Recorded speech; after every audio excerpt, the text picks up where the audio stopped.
There I am. Hello, chat. Hello, everyone. Chat. It's Hello, my good bitches. It's those funny people in your pewter. It's time. Man, it's cozy in this pewter. True. Really, It's got RGB lighting, cooling. Y'all take good care of your computers. Well done. I hope. Why is it dusty? What is that? Why is it dusty? It's dusty in here. You look Dusty. dusty. Yeah, hey, this is a daily reminder. Don't If you judge haven't, me for my dusty little computer. this is a daily reminder. If you haven't dusted your tower or like put like a compressed air can through that thing, now would be a good time. And I don't want to hear, I have a laptop. You have no excuse. There are smart drivers that are $10 you can get to unscrew those bad things and spray all that dust out. I cannot unscrew mine, actually. Mine's a tablet, technically. It's a 2-in-1. I unscrew that shit, it's not going back together. I make exceptions. I make exceptions to the rule. I have a Surface Pro. Quietly sitting, unmaintained. I'm overheating my PC by opening 50 million tabs to burn you guys out. Wow. That's crazy. Nah, just run Crysis 2. It'll work. Or Crysis. Or The Sims 4 with a lot of mods. I mean, honestly, you can just find a like slop Steam game. That'll do it. I'm also gonna say this: if you're worried about buying compressed air over and over again, you can get like a electric air what's the word I'm looking for? Like compressor. They're just called dusters. Yeah. Duster, yeah, you can just grab a duster for cheap for like $10 on like some like Temu and like other sailors and stuff. Garten Man, no. What's Garten Ban? Oh no. Oh no. Wait, someone got banned? No, Garten of Ban. No. Oh, jeez. Ban. We'll tell you later, Morgan. It's all right. So before we change the music and lock in on the recap, who is ready for the meme cap? Oh, I love the meme cap. Yes, meme cap. Yeah, we got a lot. I made the meme cap. Yes. Everyone get up and get some water. You ADHD neurodivergent people, get up and get your water. Don't forget to get your water.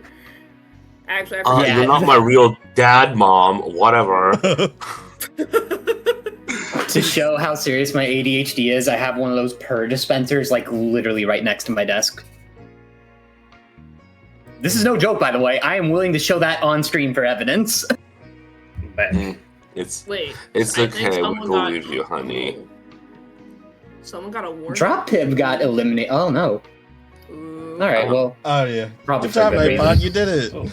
Nightbot did it good. Well done, Nightbot. All right. So, are we all ready for the meme cap? Yeah. Yes. All right. Here we go. So I did this right after session 2. Oh, perfect. Oh. This ball. Oh, I canneled all these balls. These are very real. I like the middle one. Yeah, they came through. Okay.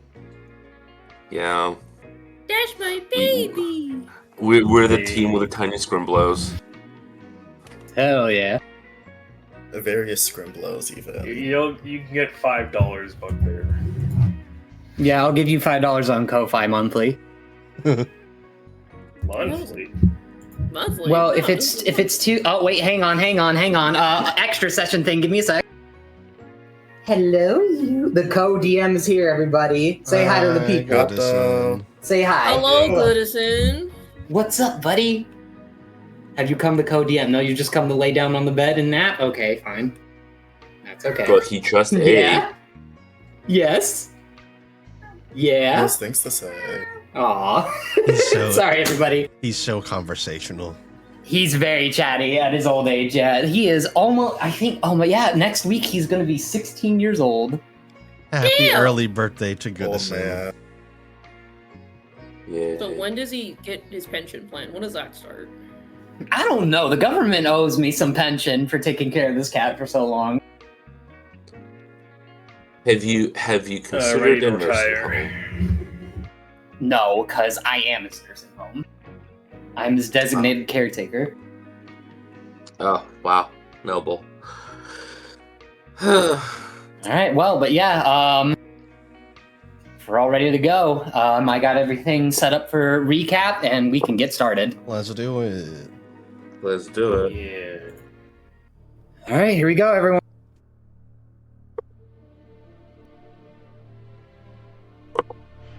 In the previous session, more of the party's past was explored, closing in towards the present.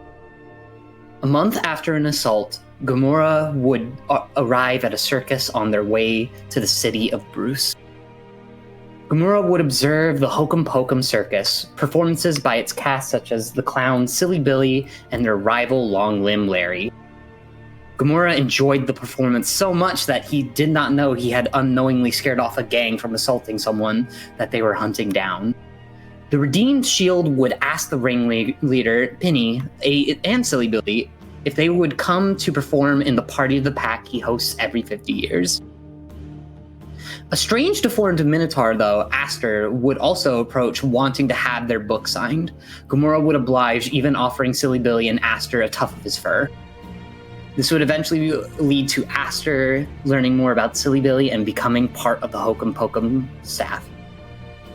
Gamora, a few weeks after their quest, would also come across a group of 2 humanoids, Audra, who he recognized, and Rena, a strange witch or wizard of some kind.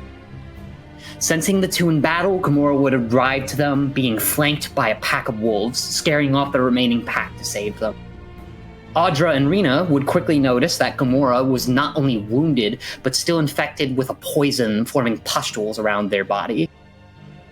Gamora chose to reveal to the 2 that they had completed Bahamut's quest and stopped the Verdigris horde, losing Ivana, the impoverished saint, in the process. Gamora, respecting the 2, trying to heal him, would give them a tuft of his fur and invite them to the Party of the Pack. And last but not least, sometime after the raid on Labukia village, Smogren would wake up to find his mate cursed, kobolds dying or surrendering, and with the bearers of Lycan Silver still standing but attempting to heal Ivana in her dying moments. Smogren would choose to stand and fight against Gamora, as Gamora pleaded with them to simply surrender. Vermin would attempt to cast a spell to calm Smogren down, to which Smogren would consume the spell instead. After consuming the spell, an entity of vengeance would offer Smogren power in their new humanoid form to stop Gamora, who they considered an interloper. Smogren would agree. The former dragon and greater demon would engage in combat with Smogren, eventually falling in combat. Smogren, in their new form and in a phasing unconscious state, would be visited by Belk and Elki, Krivikite, and Yakiv Vasily, all debating on what to do with the 2 fallen dragons. And that is our recap. So now, as we transition to a new scene,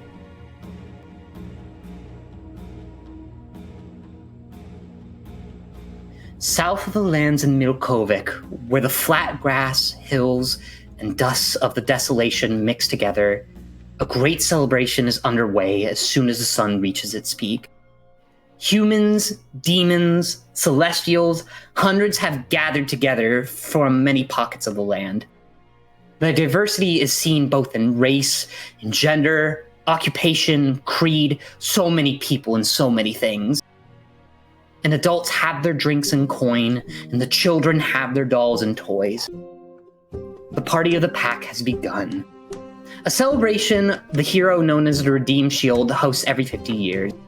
A celebration of not them, their heroism and their deeds, but instead the bounty of the land, others' talents, and the redistribution of hoards and wealth. And a few key members will be arriving to liven up the party, blend into the party, or worse, crash the party. Players of the table. Parties.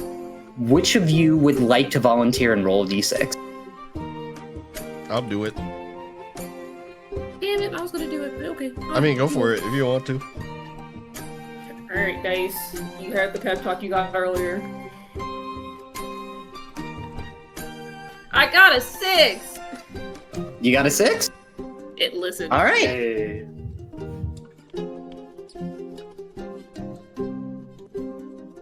There is Twinkie. a giant influx of people. It's somewhere within the hundreds, definitely not within, it's definitely within 100, but not under, let's say, like 200. Somewhere within the median of 200 and 100 people at least. There are people singing songs, bards performing, children running around, people casting arcane spells, eating good food, drinking good things, participating in contests, exchanging in wealth, and many other things. One of the crashers of the party has just arrived after spending so many months plotting and walking, extorting, and muscling whatever they could to learn the location of this so-called party of the pack that insults them. And at the very bottom, where the stables stand, where people and their horses and their caravans are able to park all their wagons or horses or whatever they choose to mount, a large-sized Dracul suddenly enters the scene. The first to arrive and the first wanting to do what they need to. Smogren, what are we doing? Smogren is looking for Gamora. All the stuff going around here, he has one goal. All right. How would you like to find Gamora? Would Smogren... I think he's gonna find the nearest person, approach them, and essentially just grab them, lift them up, look them in the eyes, and he'll ask, "Where is Gamora?" You randomly grab the stranger to your left as they go. Hello, friend. May the pelt will... Please, put me down! Please! Smogren will not put him down, but he'll loosen his grip a little. Where is he?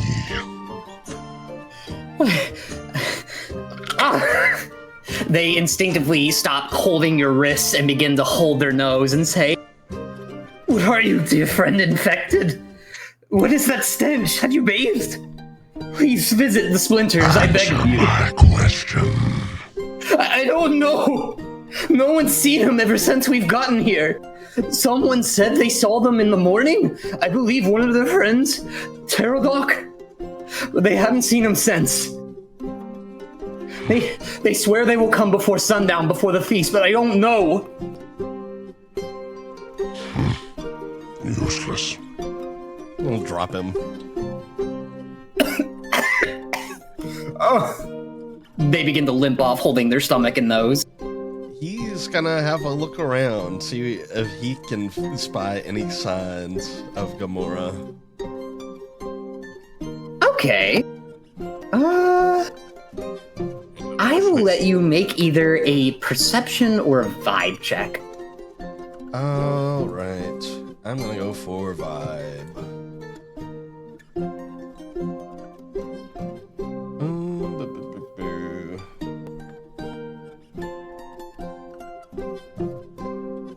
Where did I put my... Oh, there it is. I was like, where's my D20?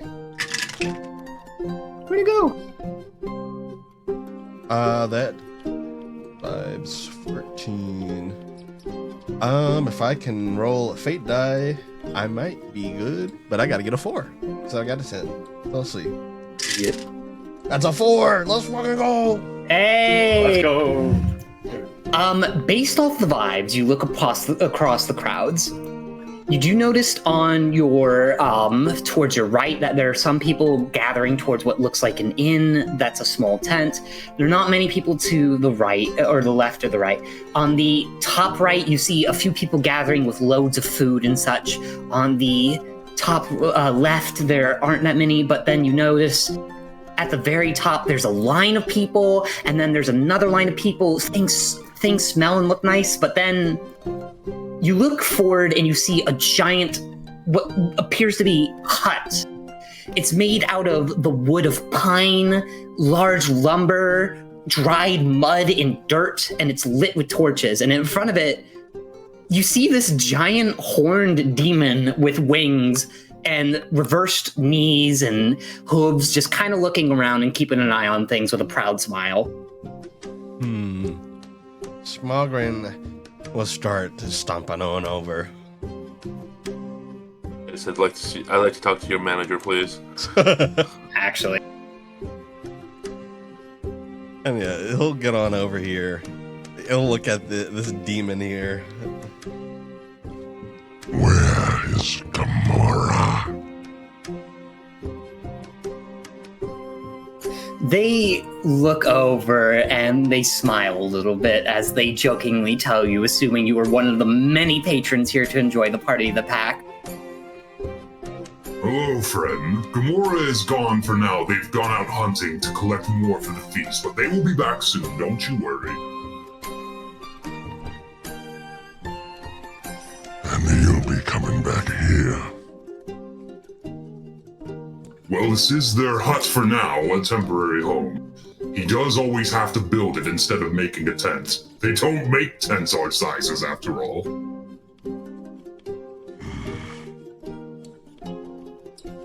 Smogren, with this information, will make his way over here. He'll crouch down and he'll wait. Just wait menacingly. Yeah. As you wait, it feels like 15 minutes pass and nothing happens. 30 and nothing happens. 45, 50, 60 in a whole hour, and you look around having to tap your foot and claw onto the grass, and you look up. The sun has barely budged, driving at your patience.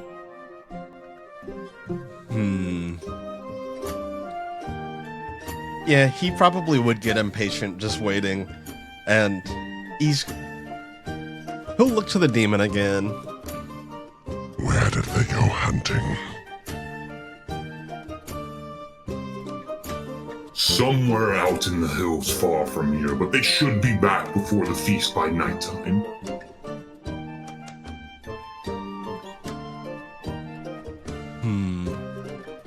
Smogren, I guess for now, will pace and bide his time. He'll see what he can grab as far as food and other things. All right. Might as well enjoy the place, right? Yeah. More or less, yeah. Might as well.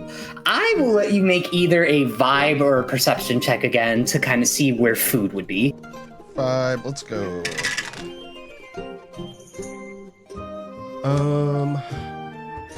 That's an 11. I need a 14. Spend another this fate. is food. This is food. I need a This 3 is or 4. food. Nope, that's a 1.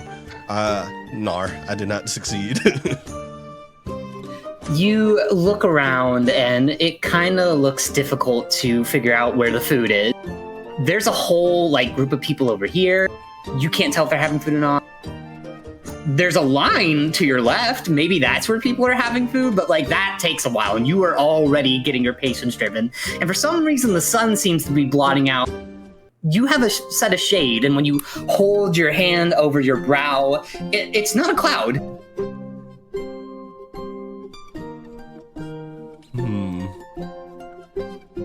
As you are squinting and trying to focus your draconic sight, you suddenly hear something tiny, pathetic, yet optimistic yell out and scream. Out of the way! Out of the way! I have an important message! You hear a small 18-year-old Crow Zephyr boy suddenly slam into you mid-flight and fall on their bottom in front of you. Sorry, sir. Where are you going? They get up and quickly, with a shiver and a clacking to their knees, clear their throat and go, Hi, I'm Jingle Jingle.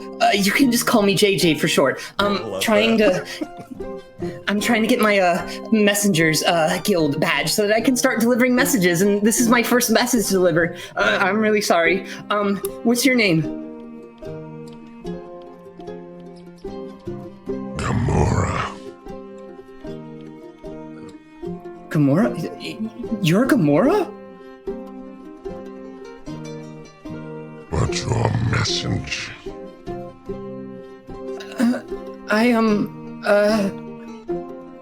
Isn't... They nervously point at you, Smogren. Isn't Gamora... And they flinch, like, expecting you to yell. Isn't Gamora a wolf? Not anymore.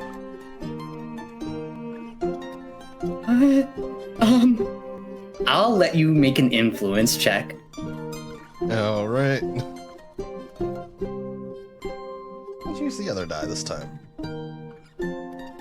That is a success. I needed a 6. I got a 10.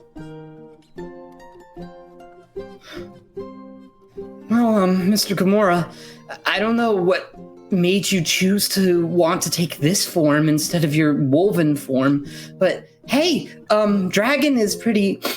Well, I guess the demon part of you never left in the smell, I guess.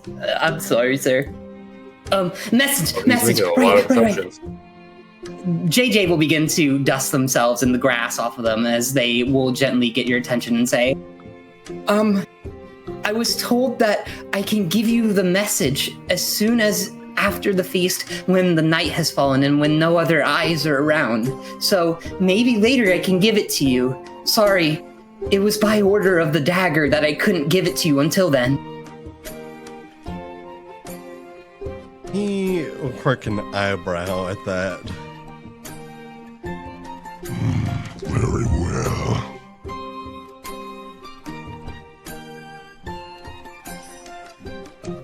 Okay, well, I'm gonna go enjoy things for a while. Take good care, Mr. Gamora. Smogren will watch as he goes. And he gets a somewhat devious grin. But he's gonna keep looking for food. All right. I should mention, meanwhile, Smogren smells probably like if you've ever smelled a fresh bag of mulch, that's what he smells like. The kind of like bitter and earthy a little bit. Yeah. Okay. Oh boy. As you begin looking for more food, Smogren, I would like for you to roll me a d4, please. Alrighty. 1. 1, okay. As the Smogren stomps off, having their patience tested, talking to JJ, and finding food, we transition to a place that is within here at the party. Inside the Hokum Pokum, the tent is more crowded than it's usually be. Silly Billy, Maja, Chon, Zenon, and Irgorn are all performing at the center of the stage, getting ready for their final act. Penny and Aster and the rest of the staff are behind the curtains, about ready to do what they need to clean up all the litter and all the things that everyone has thrown around in their excitement. Silly Billy, if I could humbly ask you to make a performance check with favor as you're ending your performance. Oh, I would love to. And if I mess this up, then may God strike me down. Careful. Perform? Which one? The DM is there very could be difficult. many. Yeah, I got 10. I almost actually failed. Okay. Well, actually, I don't think I would have failed either way. I would have failed. I need to be. With Maja, your acrobat, noticing your look, she'll kind of quickly make a improvisational movement towards you, set you back up so that you don't fall off your unicycle, and end with a little front flip and a flourish along with you. Irgon, he turns invisible as his flourish. Chon gently flies up with their little butterfly-like wings and holds up their arms, and Zenon flexes his muscles as the strongman, and you end with a roaring applause even bigger than when you were in the Hamlet. The show is a success, and everyone loudly applauds. And now it is your time to encourage everyone to kindly move out so that you can get ready for the next show. Alright, Billy's final act that will encourage people to leave is he's going to use a mirage, kind of like a big fireworks flame explosion, and then another mirage after that of like arrows pointing to the exits of the tent, with like exit written on them. Everyone, if you'd kindly make your way out of the tent so we can clean up in here. Much appreciated. Much appreciated. Everyone loudly cheers and kind of gives you the thank you for your performance, Urya. Oh, we'll be here next time. And everyone begins leaving in the dozens. And as they do so, Penny will look towards Aster and the rest of the staff and go, All right, everyone, clean up time. Let's get ready. I think Aster was probably like sitting, reading during the show, and so seeing that like everyone started to pile up, they'll jump up and start probably like grabbing a broom, dustpan to go around and start sweeping up and making sure everything's clean before the next show. All right. As you begin cleaning, Penny will approach the main cast and go, All right, well done, everyone. We're doing our second show. The third one should be up after the feast. Everything is looking perfect so far. Well done. Excellent. And you hear Irgorn loudly growls in the back, and Penny looks over and goes, What is it, Irgorn? My joke! No one laughed! Oh, don't worry, Irgon. I'm sure you'll knock him dead next time. I am in presence of the redeemed shield, and I'm sucking at it.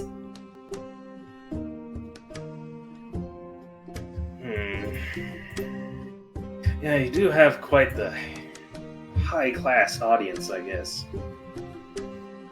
High value. Suppose so. Penny will walk over and say, Irgon, don't worry, just look over your script one more time, and perhaps if we do a little few tweaks, and then he thinks about it and goes, Well, actually, why don't you talk to the new boy Aster? He's smart, he has a good sense of writing and reading, maybe you could talk to them. And Irgorn will sigh and go, Fine. Enjoy break, silly Billy. Oh, I certainly will.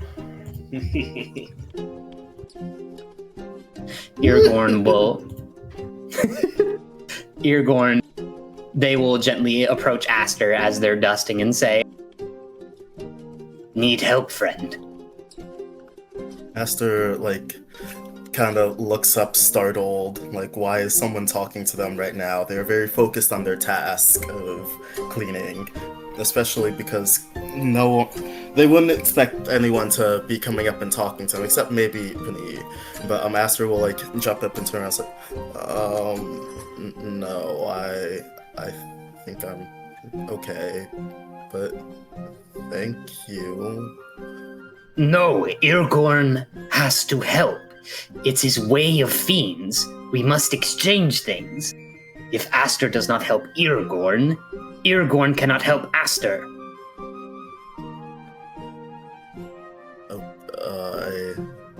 Okay. And Aster will I guess, hand them a broom so they can do some sweeping together. Well, actually, I think Aster will hand them the broom and dustpan so Aster can like fully get down on hands and knees to be looking under some of these seats, because people love leaving a mess during a show. So you gotta make sure that all that's swept out. Irgorn speaks up. Smart Minotaur man with many horns, looking in places that are hard to see or invisible like Irgorn. Aster just kind of grunts in response and is kind of waiting for... Like, Irgon said that he needed help with something. They're kind of just waiting on what that is. Aster is smart with writing and reading, yes? I like stories, I guess. I don't know that I'd ever really call myself smart. Good. Aster know reading and writing. Here, look at Irgorn's script. And they offer you a piece of parchment with ink written on it. Aster will pore over it, and we'll probably make some notes of like, I mean, I'm not sure about this, but I think in this section here, it might help if you give the audience like a bit of a break, because kind of a lot was just happening, so they wouldn't really have they wouldn't be ready for something new yet. But what's the point of telling joke if you don't throw many jokes as possible? I mean, I'm not really the one on stage, so I don't know if my opinion really counts, but is it maybe more about like how much the audience likes the jokes than the amount? As he's about to speak, Penny will look over and say, Irgorn, leave Aster alone. They're busy working. Fine! They will walk off, and Penny will look over towards you, Aster, and kind of give a look at Billy and nod his head as he walks towards Aster. Aster would like breathe a sigh of relief. No longer like being asked their opinion on something. Although Penny's walking over, so gotta lock back in. Yeah, Penny will look at you though and gently speak up and say, look, you, ever since you've been added to the Hokum Pokum, you've been working really hard, Aster. Why don't, he thinks for a minute. I need to make sure Billy is on his A game, and I don't want him sticking around in the tent for too long. Why don't you two go on break? Enjoy the party for a little bit. Did I hit break? Yes, you did. Perfect. Finally. Been itching to go. Come along. You'll take... Alright. Yeah, Aster is just kind of like is looking at Billy kind of wide-eyed as I assume he kind of drags Aster out of the tent.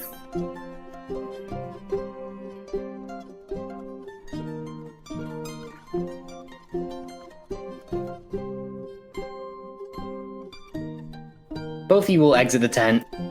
Penny will wave goodbye. You all see the first piece that you were all introduced to.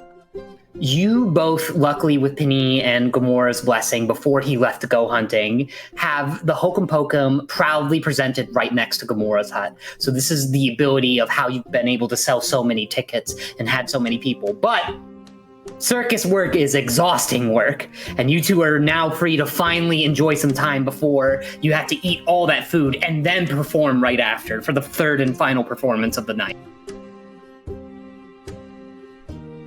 It's gonna be a big one.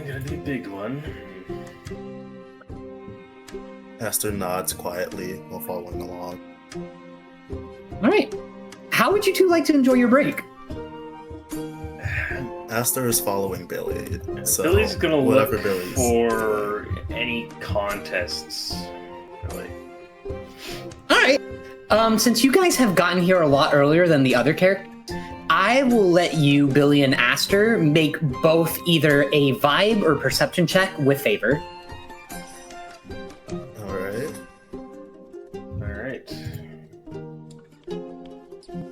I have to beat 12. Let's see if I do. I don't. I got a 9.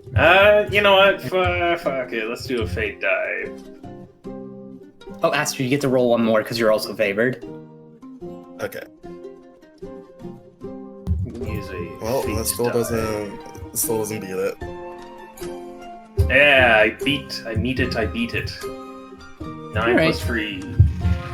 Aster, you kind of struggle to see where the contests are based off Billy looking around. You can't tell if it's the lines or the group of people. But Billy, you do know 3 places that are set up earlier that you know you could perform in contests. The first one you could go to is Bobbick's Pie Eating Contest if you think you can expand your stomach big enough and eat such delicious pies in a quick record. You've also been hearing towards the left of the party that there's some person in a weird colored tent that's titled Words of Whispers that is hosting some kind of guessing contest and that there's a reward for it. And towards the lower section of the left, there's been reports of a goblinoid called Sylvie hosting some kind of rope tugging contest. Well, I gotta keep my life figure.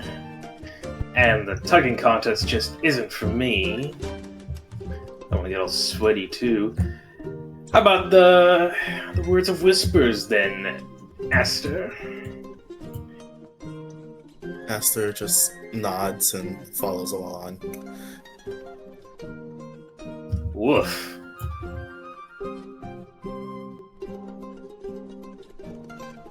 Passes by Smogren.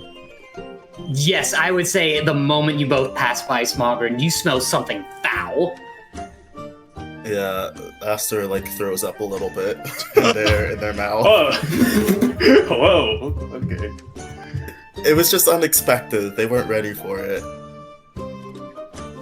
Yeah, you live long enough around elephants. You get kind of used to something like that. All right. Well, as you all are walking through, you do manage to see one of the challenge tents that people were talking about, this Words of Whispers. It's a small tent colored blue with what looks like white and yellow spots scattered around it very randomly. It doesn't have a sense of pattern to it. And it's dark inside, yet the flap is widely open as people are whispering and talking to each other, and one person, the one next to Billy, even stomps their foot angrily. That's got you so upset. I failed the contest, and it takes only 3 tries. Oh, skill issue. Excuse you? Skill issue. Watch this shit. I'm gonna go get a drink. All right. Do you 2 choose to enter the Word of Whispers? Mm-hmm. Yeah, I'll follow in after Billy. Gotcha.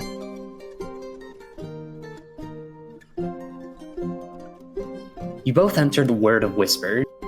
The tent is a little dark as it is lit with only a single candle. With only what looks like a glass orb and a small little wooden table, you all see a gnoll hiding in the darkness and wearing what looks like a cloak made of blue, yet with no patterns, the shadow of the light covering their brow, and they begin to gently speak up with a deep voice. Greetings, little ones, and welcome to the Words of Whispers. I am Dramp Finehide, finest hide of Dust of Desolation and all Knoll clans. How may I entertain you? We're here for the challenge. Finehide. Yes. You must be the mysterious Silly Billy I heard about from the Hokum Hokum. That is me. This is my dear friend, Aster. Aster looks over at Billy will when he says dear friend and has like wide eyes. Like, you would say that about me? Oh. Hello there, other window one. Yes, Silly Billy. So, what shall you be able to contest against my mysticism and great intellect? Shall you participate in my contest of riddles and guesses and mysteries? I love at least 2 of those things. So yes. Good, little Silly Billy, good. The contest is simple and requires... Kind of cut out there. Oh. This contest requires the greatest mind, one equivalent of my own, and no greater. It is simply a guess. They point their claw to their head, their temple, and smirk, showing their gnolly, kind of riddled, rotten teeth. You must guess what I am thinking. Aster furrows their brow at this. This is not what they were expecting. Like They'll look over at Silly Billy, because like I feel like Aster's like, Silly Billy could do this though. And is looking over, waiting for him to figure it out. It is whenever you choose to participate with me. I give you 3 tries, Silly Billy. 3 simple tries. And it is only a single word answer. Do you believe that you have the ability to both perform and outwit the fine hide? I think I might have some idea. Good. Then we agree to the contest. I give you 3 guesses, Billy. Good luck. And I warn you now, you will not win. Well, you haven't seen me try. So we just start right now? What you're thinking about right now? So you are starting the contest now. You can take a raw guess if you would like. The contest rules are that you must guess a single word that they are thinking of right now. You get 3 tries to guess, and if you fail all 3, you will not get the prize at the end. How you want to solve that, I leave that up to your improvisation.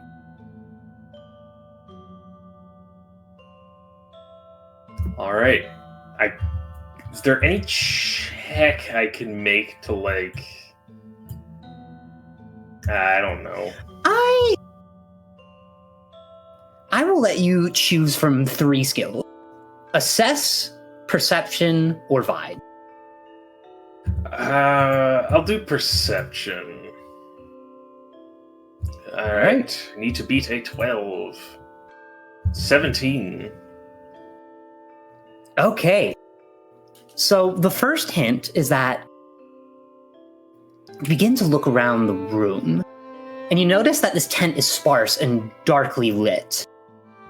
And the only things in this tent are Dramp Finehide, you, Aster, and there are 5 objects.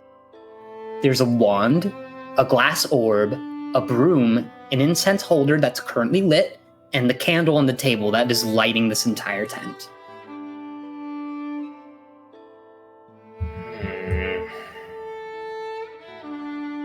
Repeat that again for me. I'm going to take a note. So, with your perception check, you know that there are these objects currently in the tent. There is a wand, a glass orb, a broom, an incense holder, and a candle.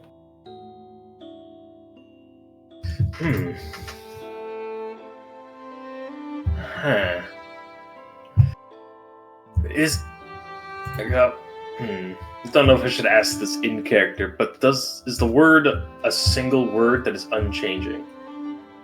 It is a single word that is unchanging, yes. Okay. If you don't feel confident in your guess, I will let you make a vibe or assess check. Alright, my first guess, Dramp Finehide, is... witch.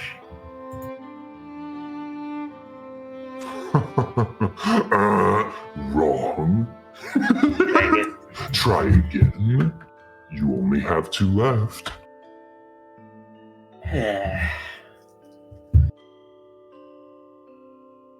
Alright, try for a vibe then. All right.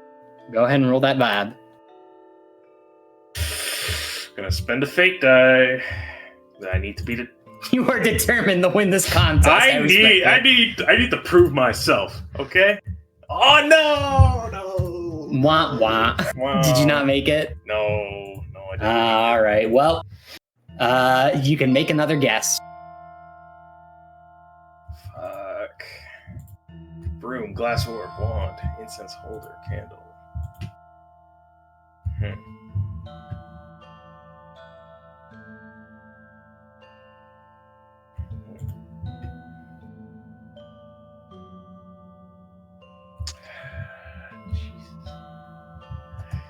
Got any ideas, Aster? Billy will kind of sneak a whisper towards Aster. You thinking of anything? Come on.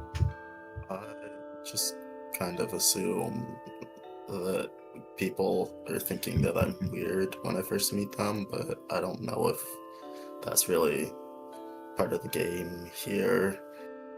2 minds working together is quite smart, but it is not enough to beat the mind of Finehide.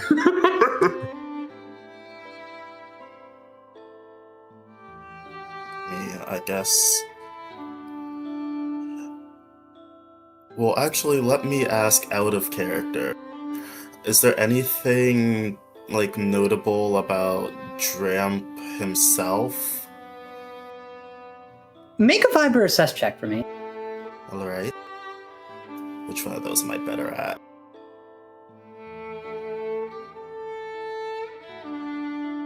I'm better at vibe, but not great at either. We'll see. Yeah, that's not it. This Knoll seems very mysterious. They're trying to play up this character as if they are some oracle or some fortune teller. And they have this ego about them that they're so smart, but it can't be that simple. It can't be something like complex. It has to be something simpler. Yeah, Aster, after taking that in, just kind of shrugs. It's like, I don't really know. I don't know that I'd really be that good at this kind of thing, honestly. I think any guess you give would be better than something I could come up with. Great help.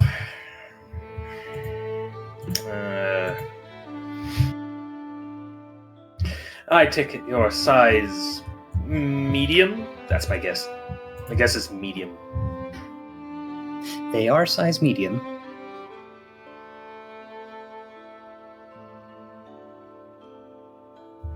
No, that's the word I'm guessing, is medium. Seems you play well in fate in being a jester, little silly Billy, but you are wrong again, and you have pleased my stomach in laughter.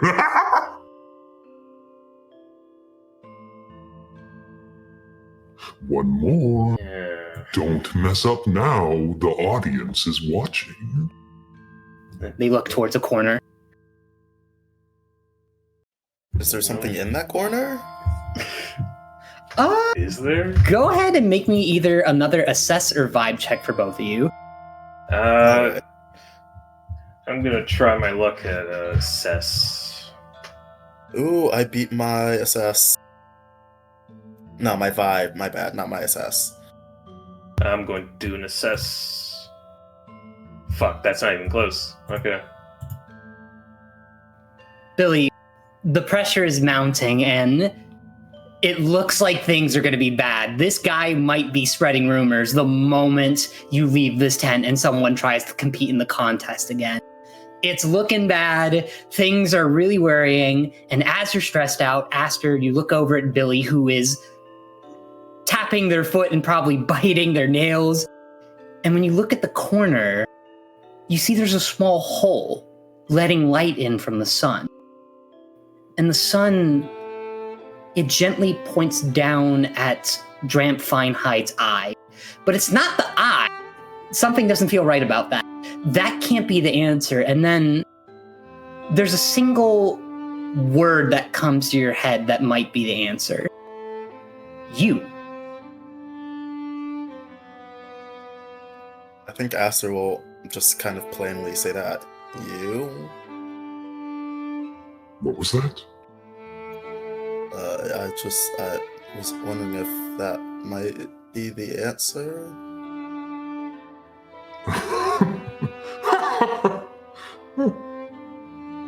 Damn it all! They suddenly flip the table and throw the candle in the air. Luckily, it extinguishing before it can hit the fabric, as they say. I've fooled 25 other people.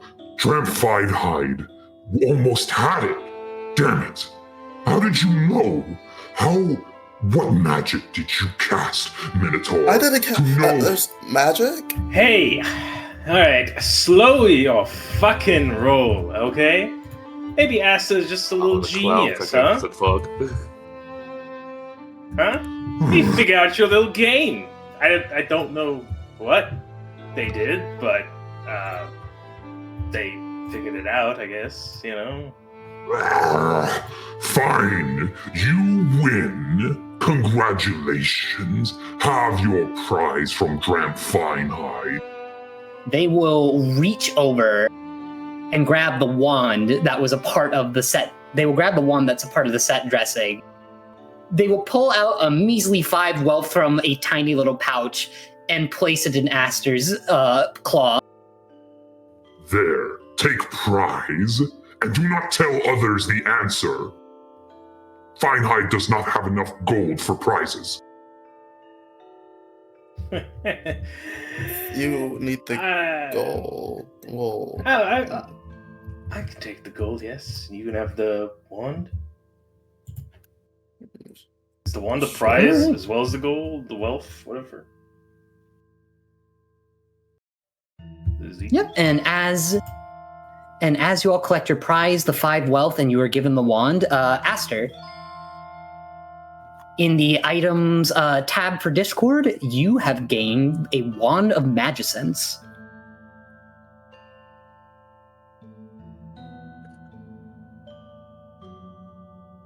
Get to add this to my items. Move on. You got a fancy stick. Yeah. And as you all begin to divvy up the prizes. Good job. Now leave Finehide's tent. Aster scurries out. See you and remember, later. Do not tell answer. Yeah, I sure won't. Hey, let's go. Let's leave this fraud be. Billy's gonna tell the answer. All right. Hey guys. Yeah. And as those two begin to exit the tent, meanwhile, back at the stable, a small wagon parks with 2 oxen that are carrying it, and a man will gently speak up with a small reed in their mouth and teeth and go, Oh, girl. All right, ladies, we're here. Rena and Audra are dropped off at the party of the pack as the small farmer speaks up and says, "Hope you enjoyed the trip to party of pack. I go now. Take Thanks, care, Juan ladies." Pablo. Thank you for telling us your You're life welcome. story. They gently mush their oxen and begin trotting off. Wow, I didn't think he would tell us about his heist, his heist life, but honestly, I'm glad he settled down. I say to Mayrina. No, she hadn't. All right, what do you want to do? There's a lot to do. What do you want to do? What can we do? That's a DM question. Let's horsey! And Audra walks towards the first horse. Like, oh my gosh, what's the breed? What is it? Oh, how many hands? Oh, hey there, ma'am. Oh, whose horse is this? This is a beautiful specimen. I don't know. It's just someone who parked it here. I'm the tender for today. I'm supposed to take care of it. And Audra just clasps his hands like, oh my gosh, thank you. I'd really ever get out the city. Oh my gosh, what's your name? Oh my gosh, Thank you. you're so pretty. Do you have a boyfriend? I'm sorry? Oh, sorry, asking a lot of questions. Hi, I'm Audra. I don't get out the city much. Oh my gosh, you're just really pretty. I say a lot of dumb stuff. I'm just gonna go now. You're really cool. Good job. And I kind of give him a wells, keep going, be great. And then just kind of awkwardly shuffle back to Mayrina. I fucked that up.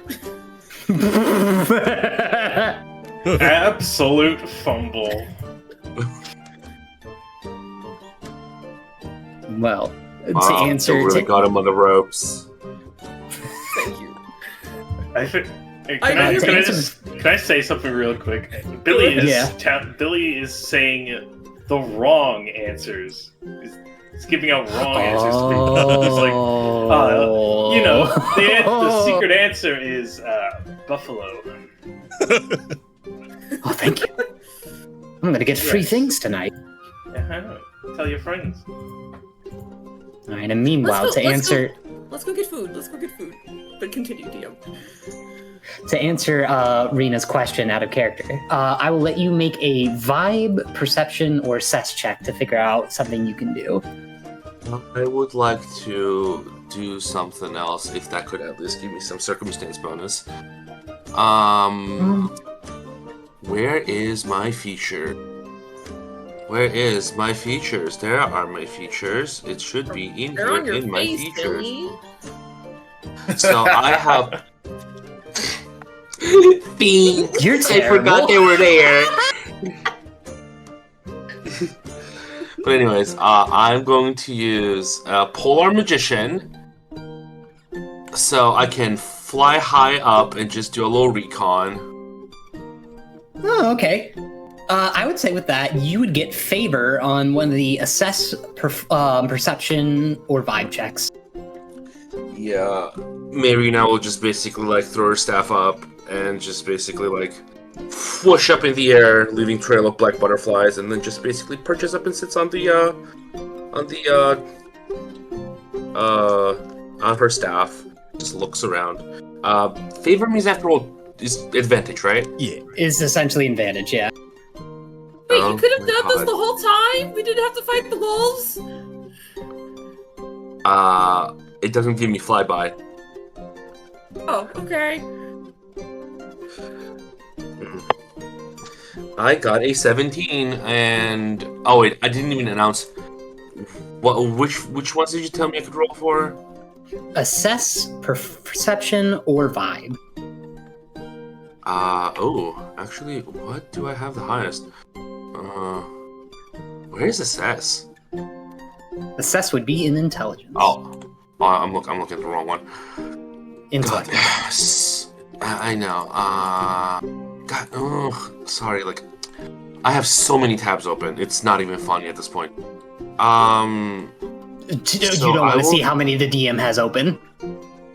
I mean, I can do either assess or perception. I beat both. All right. Go ahead and give me that roll with favor. Can I take the 17 that I rolled? All right, and you're using assess or perception? Perception, I guess. All right. You get a lay of the land, and the first thing you do spot is that there are places, luckily, that you and Audra will be able to stay tonight. You do notice a sign that says Denem's Traveling Doorway. It looks kind of shoddy, kind of basic. You notice towards the very top left, though, towards the third column, some nice, almost marble-like inn called Remiel's Rest that looks very fancy for a place to stay at. And then a final place that you could probably kick your feet up. There's just a massive mud hut next to what seems to be, what you could assume to be Gamora's mud hut right next to it. But as you're kind of trying to assess and what you can do, where you can stay for the night, you do notice something off-putting. Towards the center, near the top, you see a green Dracul that looks really familiar for some reason. Marina kind of leans over and just squints her eyes, like, Dad, don't we know that dragon? Let's see, curved horns and... Are those pustules? Oh my goodness! Hey, lad, go take a bath! He shouts this, but only you can hear this. You don't really answer my question, Dad. Oh, sorry, no, I don't know. Haven't seen many dragons in my life, honey, but if I did, I would, the things I would want to ask and the spells I'd want to learn to cast with it, the things we could do with them. Right, anyways, I'm gonna go check him now. So just kind of slowly gonna start gliding forward. As you begin gliding forward,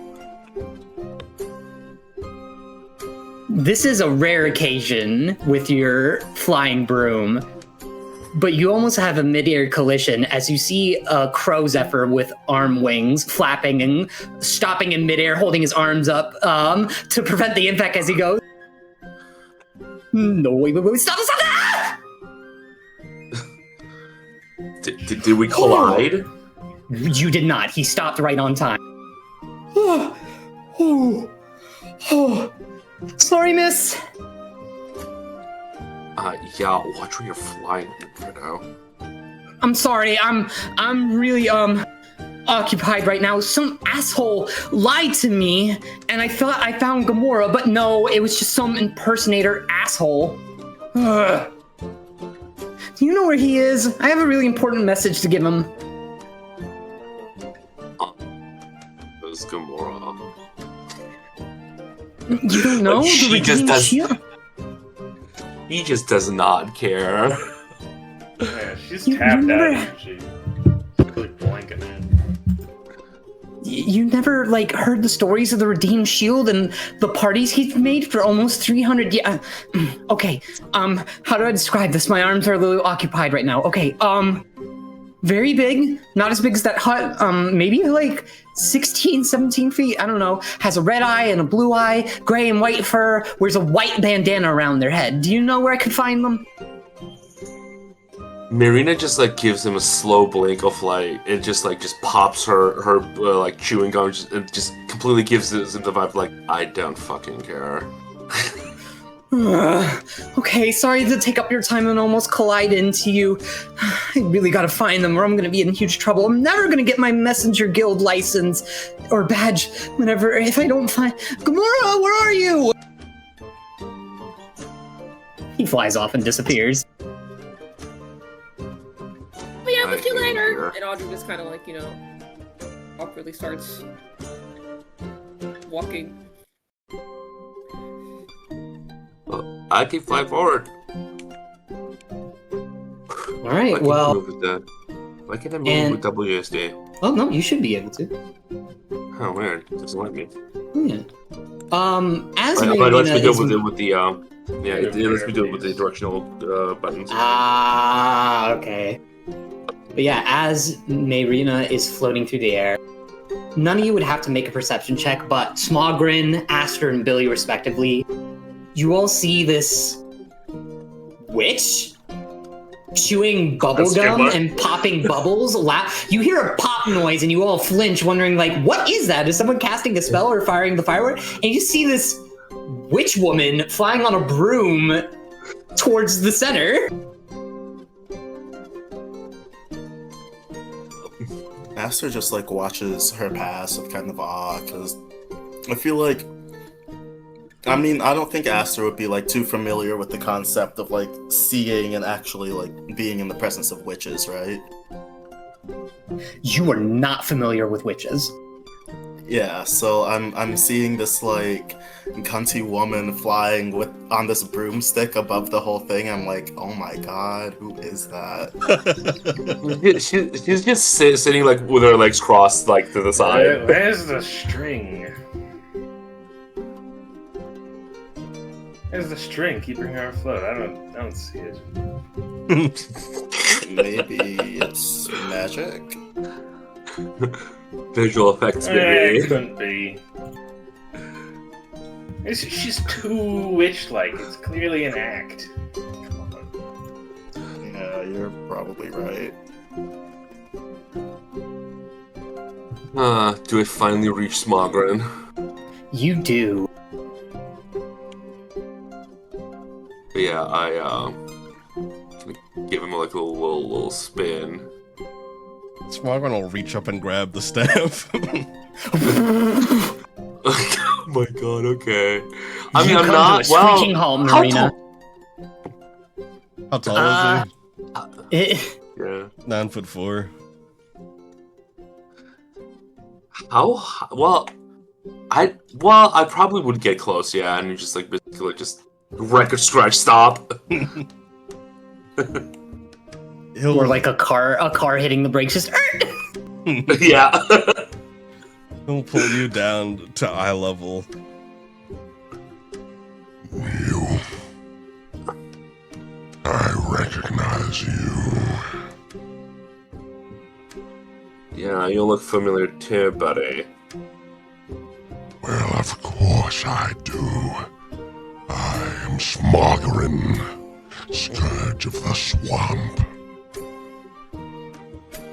Marina, Yeah. Yeah?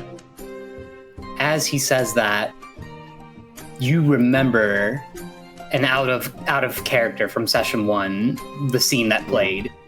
You remember exactly who this is now, and when you look them up and down, they don't look the same. Yeah. Don't look the same as in like what chain? He's not a full-fledged dragon. Oh. And he's not as big as he used to be? He looks like he's taking on some kind of humanoid form, possibly as a disguise. Mm-hmm. It's like, yeah. I remember you were a little, different. But I had to move because of you, because you burned the village down. So yeah, you owe me. I owe you nothing. Yeah, you do. I'm out of a job thanks to you. You can help me find Gamora. Is that a gun? Which you said, is that a what? I said, like, who's that again? Someone who must pay.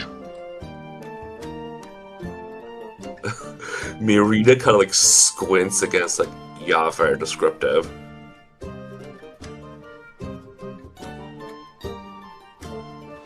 If I Being very sarcastic. recover my hoard, perhaps I can spare something in exchange for your cooperation, witch.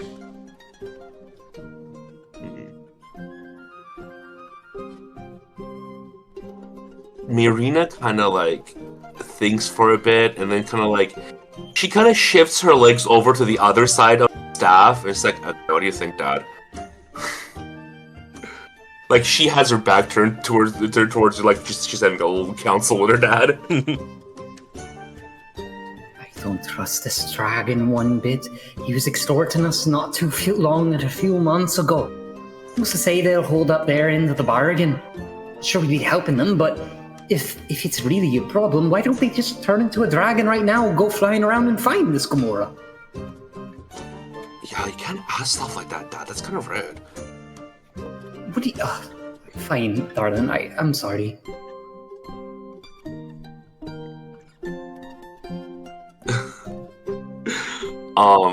Marina kind of like again shifts back over. It's like, okay, we'll help. Smogren will grin. Good. Smogren and Marina from the tip of Marina's staff dangling on the end of it from a string. Well, what?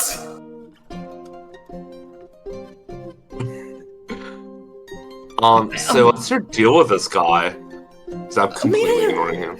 Marina, could you please pick me up again and just can we have a daughter to father chat again real quick? Oh, fine. Give me a sec. Shifts back over. What? What are you doing? Well, I mean, what else do you propose? I mean, he's gonna give us riches as a fucking dragon, Dad. They may give you riches, darling, but yeah. You've seen the kind of people they used to deal with in the city of Bruce, and from the other towns and colonies. There are always people that are going to be offering you some coin, but you never trust anyone who offers you that so much coin without showing it. Okay, hold on a sec.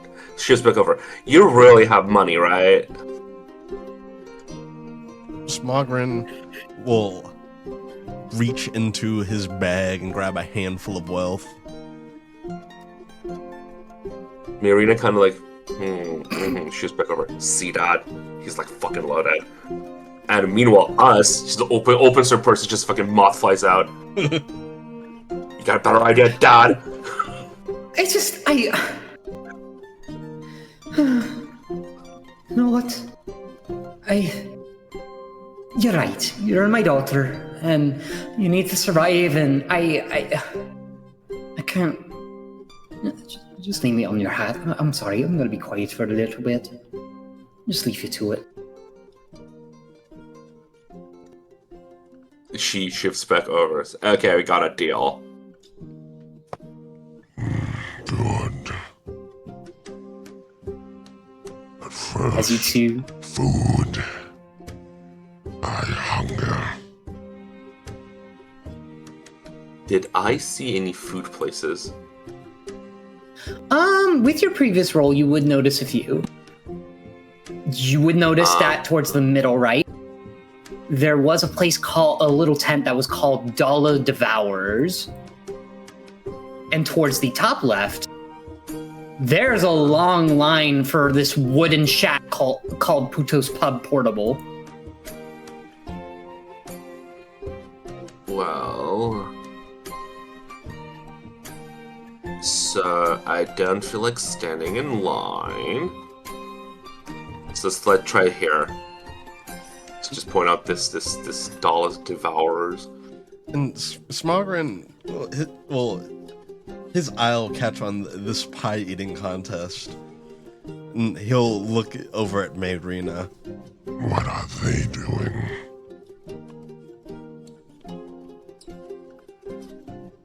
Eating pie.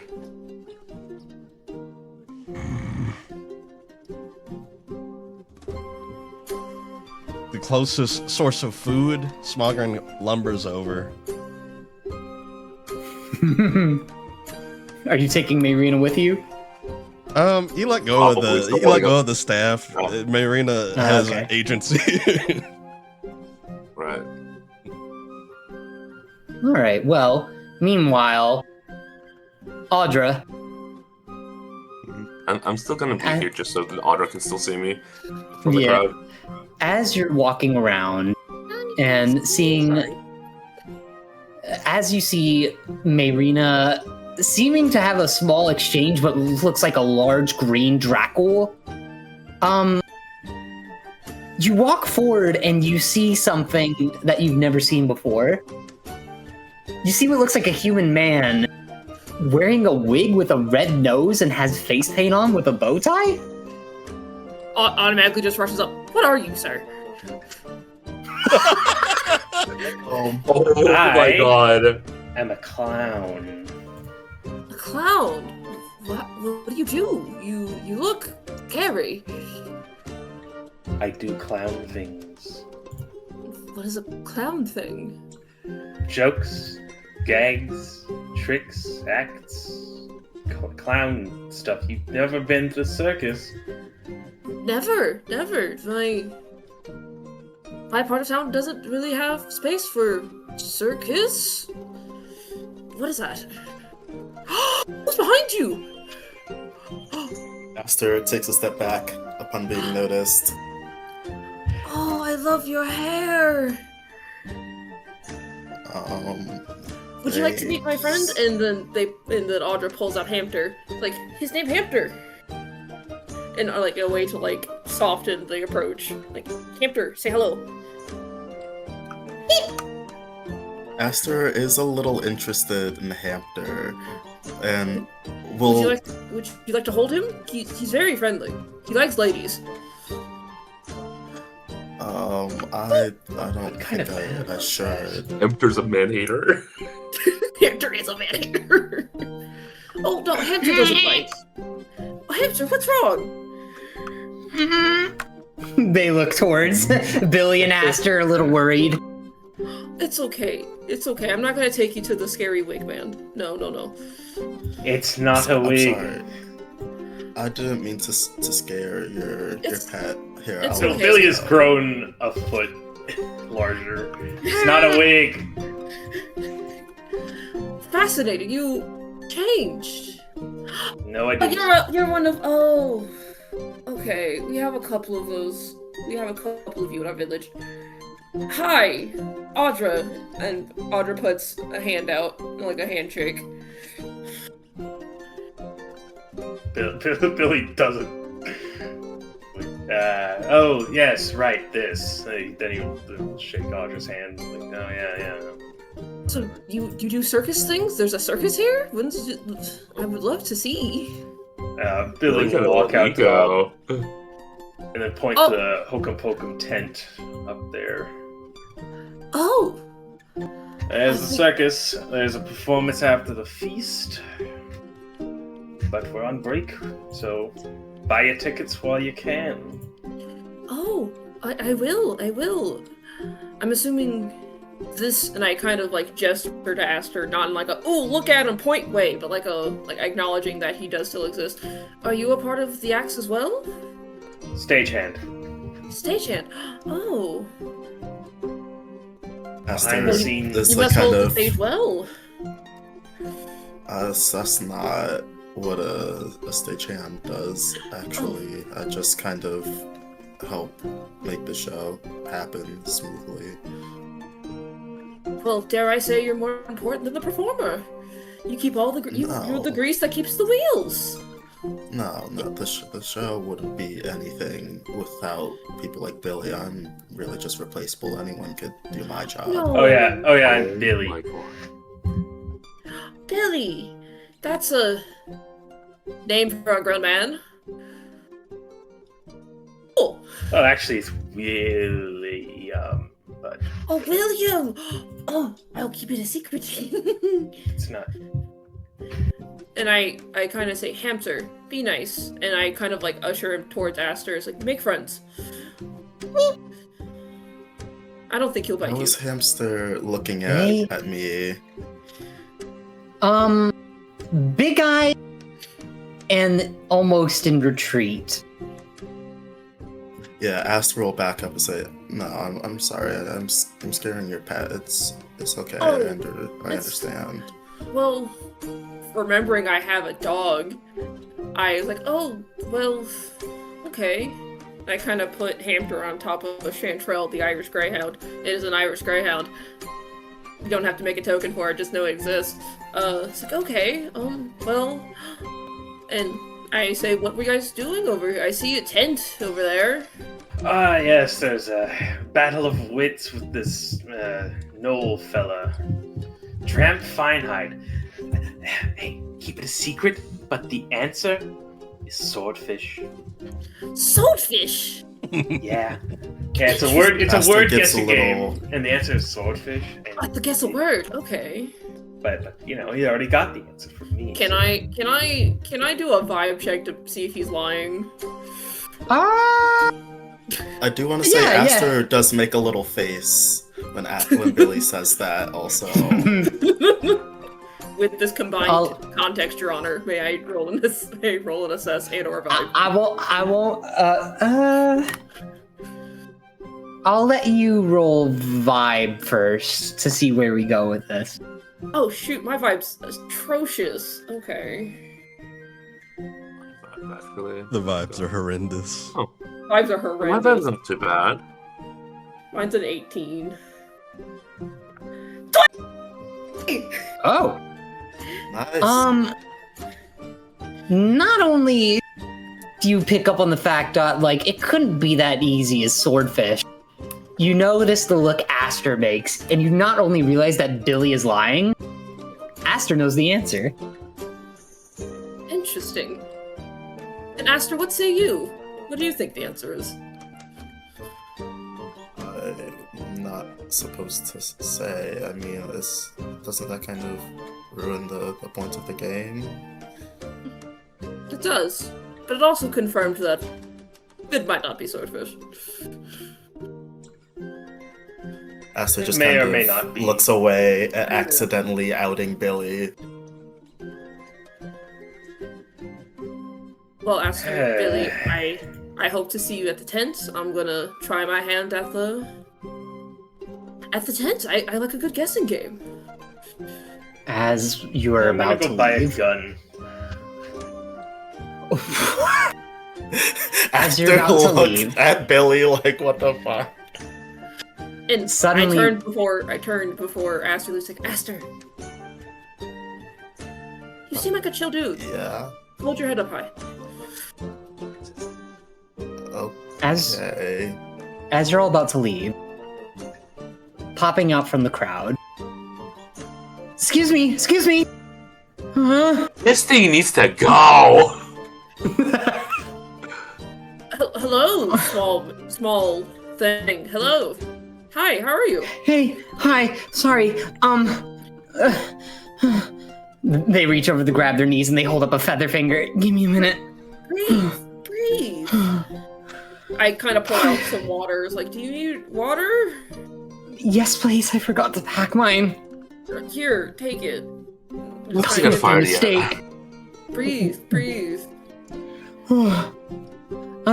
Hi, do you know where I can find more of the Redeemed Shield? No one has found him here. I haven't seen Gamora yet. I just got here. Are you leaving him a message? Yes, they show their badge. I'm trying to earn this, Messenger Guild's badge. Oh gosh! Congrats! I think you're doing well, trying, with consistency and effort. I really am. I really want to get this because I think this is the only job I could really be good at. I'm Jingle. You can just call me JJ. Oh yeah, beautiful. Oh, that's such a nice name. I'm Audra, and then holds out Hamter again. Like, this is Hamter. This is my guy, old guy. I kind of put him back. Okay, well, breathe. I haven't seen him. He might show up later. Don't burn all your energy. Just enjoy the festival a bit, because there seems like a lot. Have you eaten?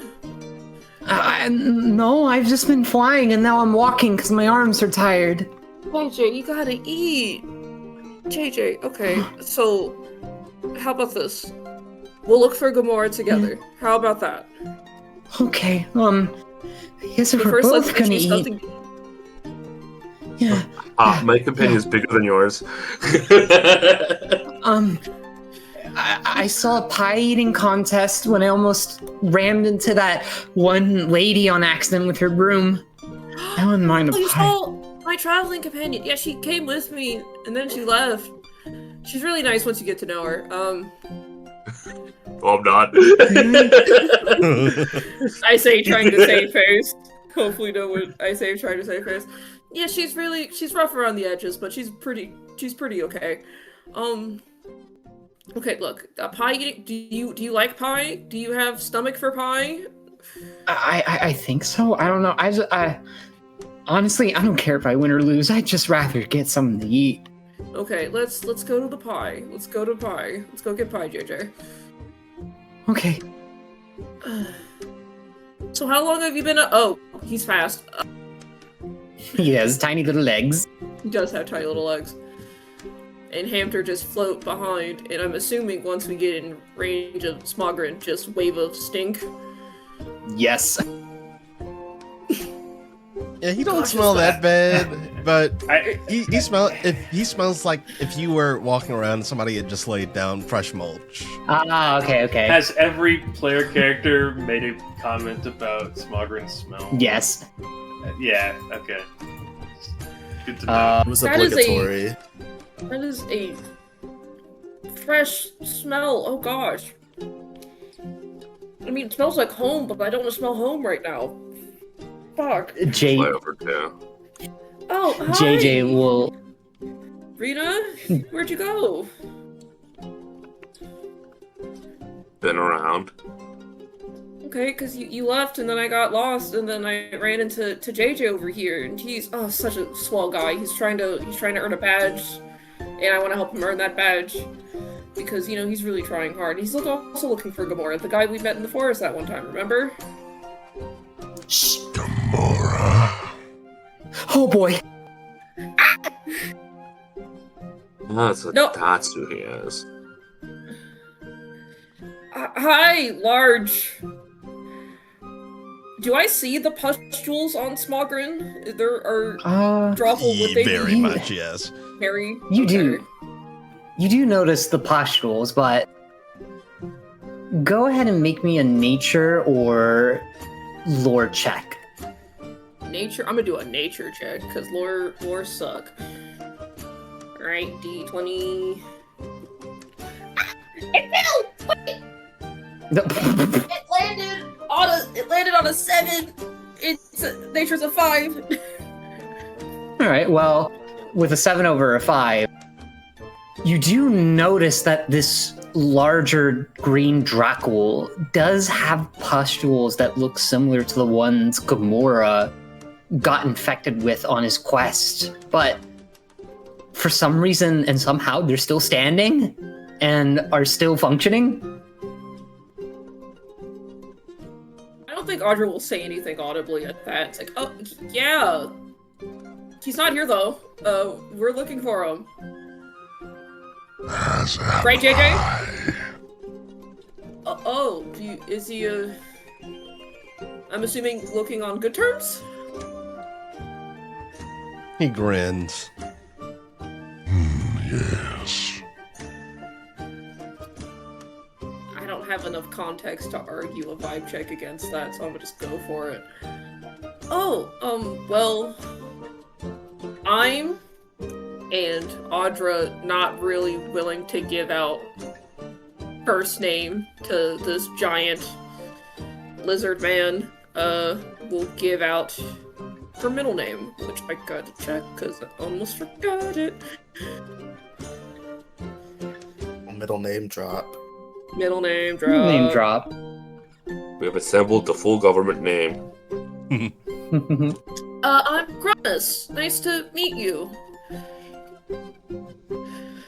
I'm Smogren. And I don't introduce Hamter. I don't introduce Hamter. Well, we're here for the pie eating contest. And I kind of look for JJ. JJ? JJ is hiding behind you. Fair enough. Okay, I guess JJ must have left. I guess, I'm not a big fan of pie. I don't really like hot fruit, so I'm just gonna go. Rena, hi. Niall, hi, sir. I'm just gonna go. Slowly back away, and I kind of like signal for JD to back up with me in step. As you two are backing out, Smoggin and Mayrina, when you look over to the stand, you see a blonde halfling woman holding her arm out with large, freshly baked fruit pies out, as she said. All right, everyone. Anyone who would like to participate in my pie eating contest can now enter. Who would like to go? He's stomping over and pushing everybody out of the way. Ah! You hear people just making a commotion. You gotta fly over. Oh, hello, big fella. Do you want to compete? Yes. All right, then, go ahead and take a stand over here. She offers to take your claw. He will follow.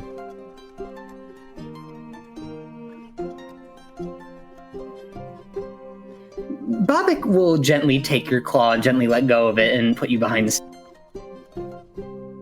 She will then set a very beautiful red jelly-looking pie in front of you. Back away and then say, all right, so it's simple.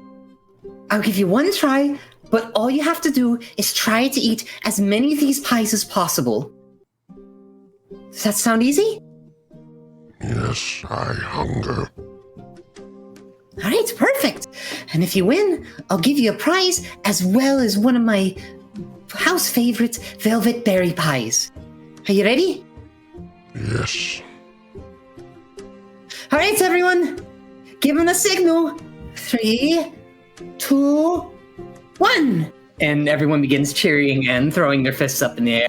Smogren, the way this contest is going to work is that I am going to have you make 5 consecutive body checks. If you get 3, you will win the contest. And if you get 3 failures, you will lose the contest. Good luck. All right. Get that body yada yada. Smogren is eating these pies like a cartoon character would. Like just putting the whole fucking thing in his mouth, 10 and all. It's gone. Crunch, crunch. Ooh. All right, go ahead and make a body check for me. Let's see. That's an 8. That is exactly what I needed. All right. You managed to down the first round of pies. Babbitt already getting ready. All right, keep on going. Everyone shouting, go, go, go.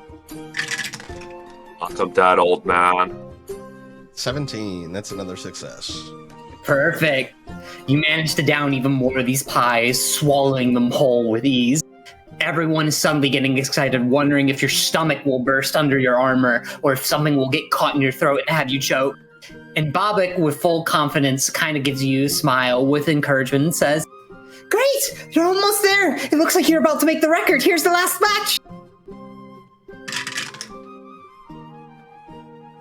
16. That is another success. And with Good one time. single gulp, you manage to perfectly make the time as you slam your fists down on the wooden stand, and everyone throws their hands up in celebration, even throwing some pies in the air, and some of them, unfortunately, landing on bystanders. Everyone Rena got Rena I will does not fly get up pie higher that to way. just. Yeah, I will fly up higher to just dodge all that bullshit. But Bobik, with great joy in her eyes, will say, my goodness! You know, back where I come from, none of the other halflings could stomach the pies that I baked. This is quite a surprise. I wouldn't be shocked if you made your own record. Well then, promise is a promise, contest is a contest. Good job, sir. She'll reach over and shake your hand, and as you let go, you receive a bag of 15 mil. And she will offer you a tin as she says, it doesn't matter if you eat it hot or cold. My velvet berry pie will always bring a smile to anyone. It's the best thing you can eat whenever you're on a long road journey. Look, he could use it, friend. Immediately eats it whole. Oh. All right then. Well, Just hold on a minute. You have bonuses, I assume. Smallgrin, in the Discord and Items tab, you will find the item for Velvet Berry Pie. Oh, nice. Yep. You eat this Velvet Berry Pie, and you've been in this humanoid form for a little bit. You remember your draconic form and how much you were able to devour. You have never heard your stomach sound so pleased before. Smallgren burps so powerfully that it probably like blows the hair back of some of the crowd. Bobik will look towards the crowd and say, "Right, everyone, I gotta bake another fresh batch, but for now, do make sure to come back when I get another round ready. Take good care." And Smallgren will look towards Marina. I'm sated. Cool. Where do we start looking? He will look around and see if there's any crowds gathering to see if that might be a signal for Gamora or Gamora's arrival. Go ahead and make me a perception check.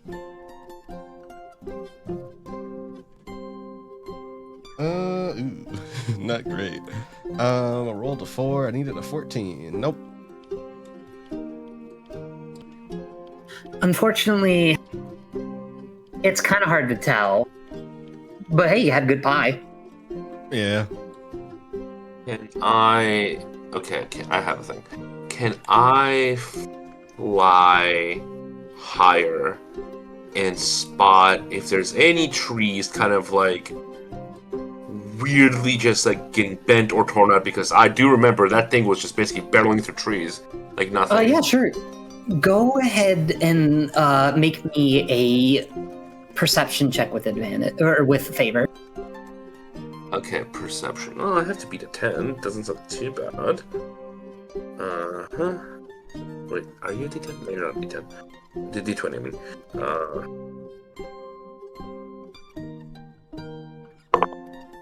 That would be 18. You look around, and here within the flatlands and the hills, there aren't that many trees, but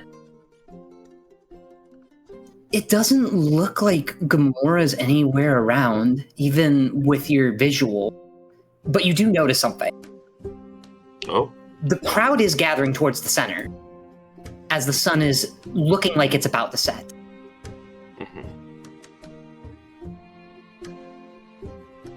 And real quick. Yep, that's all you get. Okay, cool. Well, I'll just go towards the center and just, wait there. Alrighty. So, for really quick, out of character, for Audra, Aster, and Billy, I will give you all one more activity, and then we have to move on. Okay. Which one of you would like to do one last activity? If this is a smithy, a store, right? Yep. Okay. Billy will head up to it. Alrighty. As you look over, you see a simple tent with basics of a forge. And you see a female Bjarkan named Solveig, as she's hard at work trying to work on her tools, and she looks over towards you, Billy, and says, "Oh, hello, clown. Saw you at show earlier. Now working on weapons. Thank you for good laugh." Oh, you're very welcome. I'm interested in your finest firearms, please. Firearms? She squints her brow a little bit.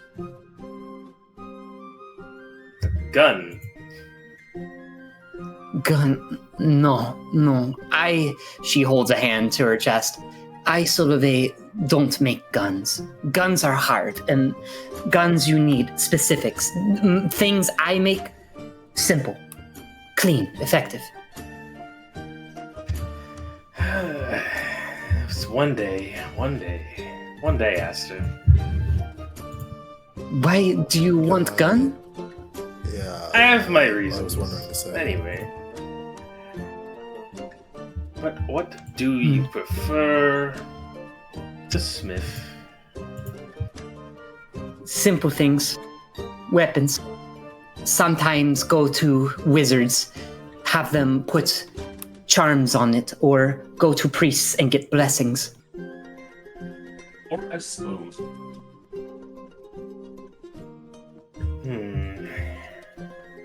Would you like to see? I would. All right, so real quick, I'm going to type something out in item.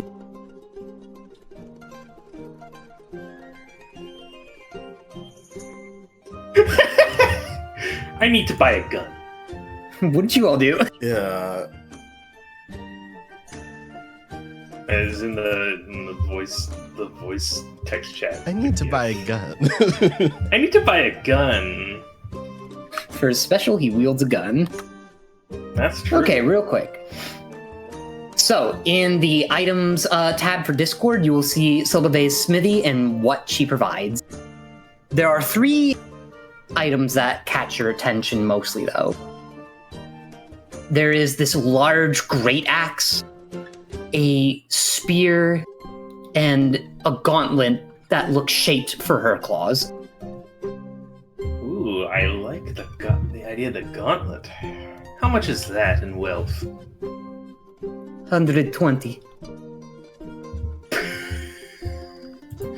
Aster's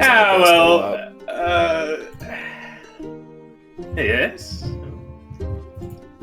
Billy will make way. Oh no, not in they're trying to buy it themselves, just at hearing the price.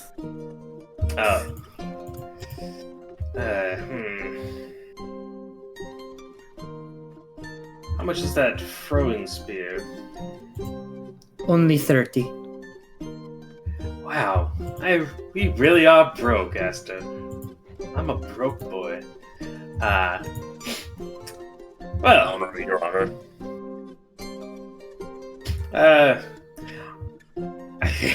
appreciate your services, but they are a bit expensive, you know. Yeah, I usually carry so much wealth, but I just don't have it on me, you know? That is fine. Way of things.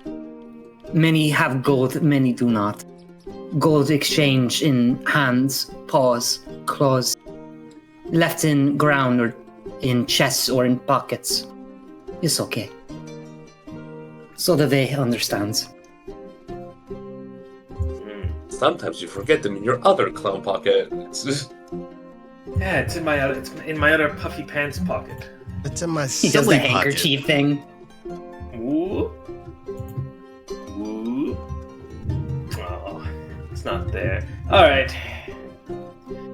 Ooh, it's a big crowd going on over there, Aster.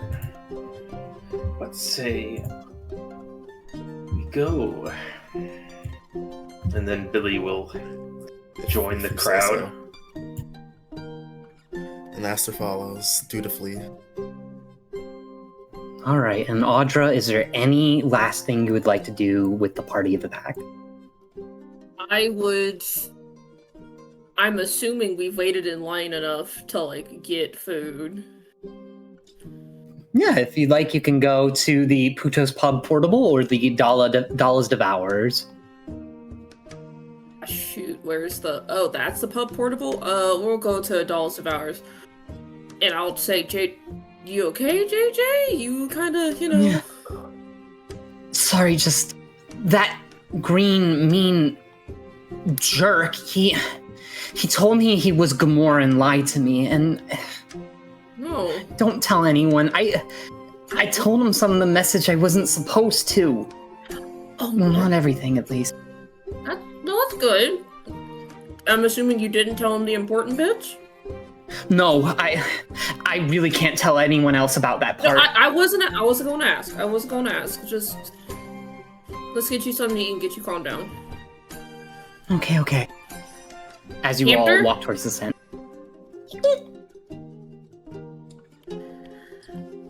As you all enter this tent, you see a furball woman greet you very loudly as she goes, "Hello! Hello! Boys, keep cooking in the back! Welcome to Dallas Devourers. How are you?" Hi. Good. Fuck. Sorry. This is Hamster, and I It's show okay. Hamster. This is Hamster. Oh, look at that puppy little thing. I would throw it in with some sauce and cook it if I could. Oh, no. He's not edible. He's not edible. I know the poisons on that thing. Never bite into something that's puffy, unless if it's marshmallow. Come, take a seat, you two, come. Alright, JJ, and I kind of offer a seat for JJ. It's like, let's eat. What do you have here, Miss Dalla? Oh, it's not much, but plenty of things as long as you have stomach for it.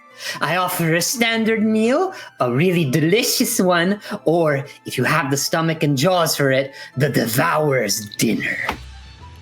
Can we... Okay, let me see how much wealth I got before I start spending money on things I don't have. Yep. I have So enough wealth. you look at the prices towards the sign. You see that the standard meal only costs 1 wealth, the delicious meal costs 5, and the Devourer's dinner with a large picture of a platter has 10 wealth.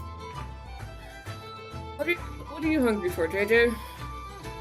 I mean, the delicious meal doesn't sound bad, but I don't want to do anything like hefty if I have to fly again. I'd rather just have something normal. Okay, I one delicious meal for me and a standard for JJ here. What drinks Perfect. do we have? Do we have water? He hasn't had a lot of water. It's Well, been plenty hot out. of water and alcohol. Not like Puto's Pub, but Puto's Pub is piss. Mine is better. I'll take some alcohol then, and some water. Right then, boys, get cooking! And it takes only about like a good 10-15 minutes. You don't know what kind of setup they have in the kitchen, but she comes out with a steaming wooden plate of a standard meal and the delicious meal for you as she says, "Dig in, you two." And she slams her hands onto the table and make it quick. Yes, Many ma'am. customers waiting.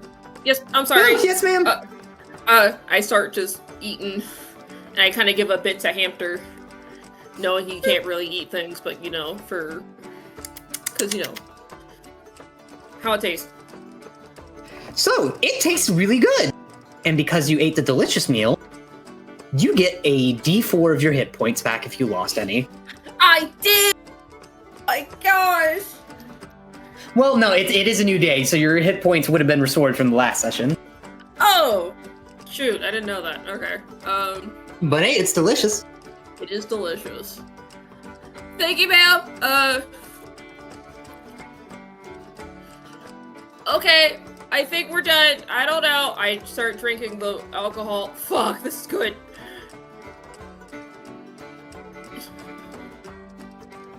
JJ finishes their meal a little quicker, and they look over towards you shyly, Audra, and go, Audra? What's up, JJ? I know you're really nice, and I'm really happy that you helped show me around, but I know this is gonna sound rude, but I need to separate and get moving really quickly. Go. I think... Go. I'm gonna head to the okay, center. thank you. I'm gonna hit the center. Go. I'll pay. All right, thanks, Mr. Good luck Gamora! on your mission. I'm not a They snitch. begin... They make a run, and they suddenly fly out into the air. Miss Dalla, I'd like to pay for our meals, please. Don't worry, 6 wealth is all you need. And I give her 7.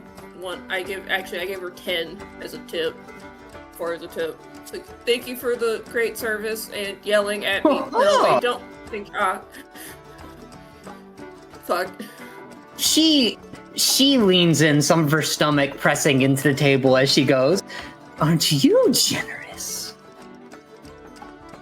Q2 can't think anymore. Q2's not here. Oh, Q2's That is not another here. He's universe not that is here. not connected. Audra just lost in the sauce of belly. Audra, shit, I almost said it again. Audra like a good belly on anybody. Yes, ma'am. I gotta go. Good. Take care now. Bye. Bye-bye. And then I look at him just like, I keep bunking this, man. I know. As you leave, you begin to notice a lot of people crowding towards the center. Some faces that look familiar, too. It's the Minotaur and the guy. I forgot his name. I kind of stand next to, like, right here to capture.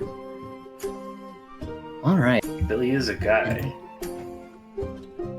As the crowd begins gathering, you all see Pterodok, this large demon. They step into Gamora's hut and then bring out this giant table, literally lifting it with their whole strength as they go. They set it down with a large plop. All right, there we go, folks. Let me just take some time to set the table and get some friends out so that we can get ready for Gamora's return. Smiles, everybody, smiles. Rex! You all suddenly hear stomping. A similar demon, kind of like Gamora, but instead in the shape of a Rottweiler, will step out. Doggy. Let's get these people back so that we... Let's get these people back so that we can make some room. Alright, perfect. Alright, come on everyone, back up. Make some room for the big guy. All shapes and sizes can fit for this meal if we can make it work. Come on. Yeah, Aster gets far out of the way if being told to move, both in the, like, wanting to be unobtrusive, but also I now have experience in trying to, like, put together a show and don't want to be the problem. Billy will pop by. Hey, Penny, how's it going? Pretty good, all things considered. They're looking at a piece of parchment paper.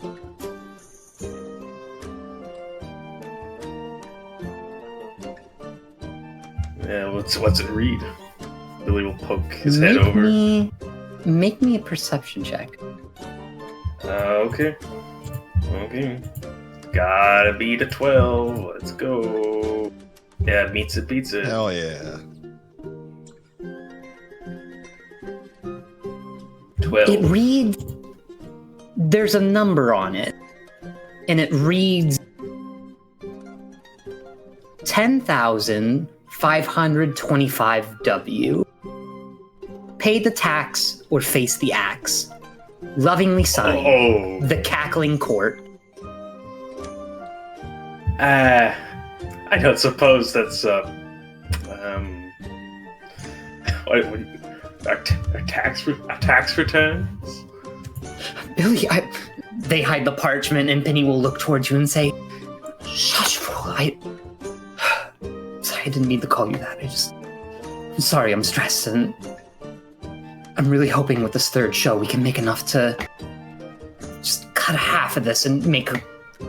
I just hope I can make some kind of word to the Cackling Court." Taxes are a bitch. Billy is whispering now. He's like, taxes a bitch. I don't... What was that, 100,000? He sighs and just rubs his head in his dwarven palm. And as you two look up, everyone here suddenly begins to feel stomping and vibrations. Coming around from the hut, The moment they see a thread of white that blows with the wind, everyone roars in applause and cheers, trying to run forward, and Rex and Pterodoc trying to stop some of the crowd and keep them from running in. You all suddenly see Gamora make his presence known and wave to everyone as he speaks up loudly and says, My, it's good to see you all again. How are you all? I hope you've been enjoying the party of the pack. Uh-oh. and everyone cheers in excitement. Slowly moving up. Oh no. Uh-oh. Grandpa, no. What the heck is that? As Billy Oh, whispered no. Audra. Oh. Oh. As you speak up, Smogren, and everyone else around, the energy slowly begins to change.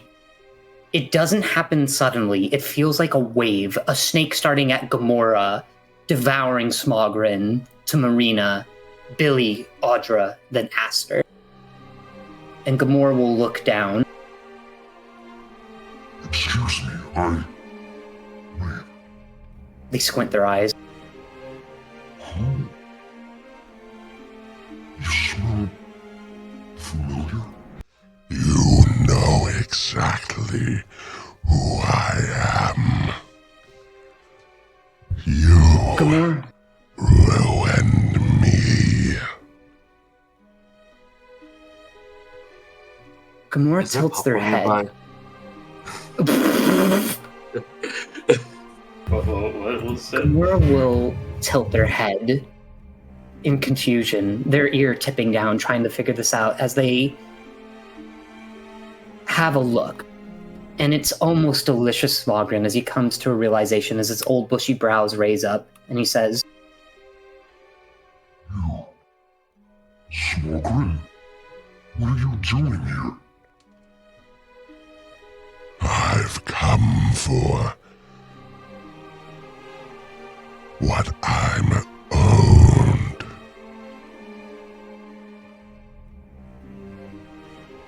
Shoot. they lower their head in shame and tuck their ears down as Pterodoc will walk over. Hey, Bob, back up. That's my best friend you're talking to. Give some Silence. space. We're all... Who the hell do you think you are? Rex will approach. I'm Smogren, scourge of the swamp, and leader of the Verdigris horde. You would do well to back away. Joe, buddy, are we gonna have a problem? Rex kind of crossing his arms, but Gamora will look towards his friends Pterodoc and Rex and speak up and say, No. Please. Separate.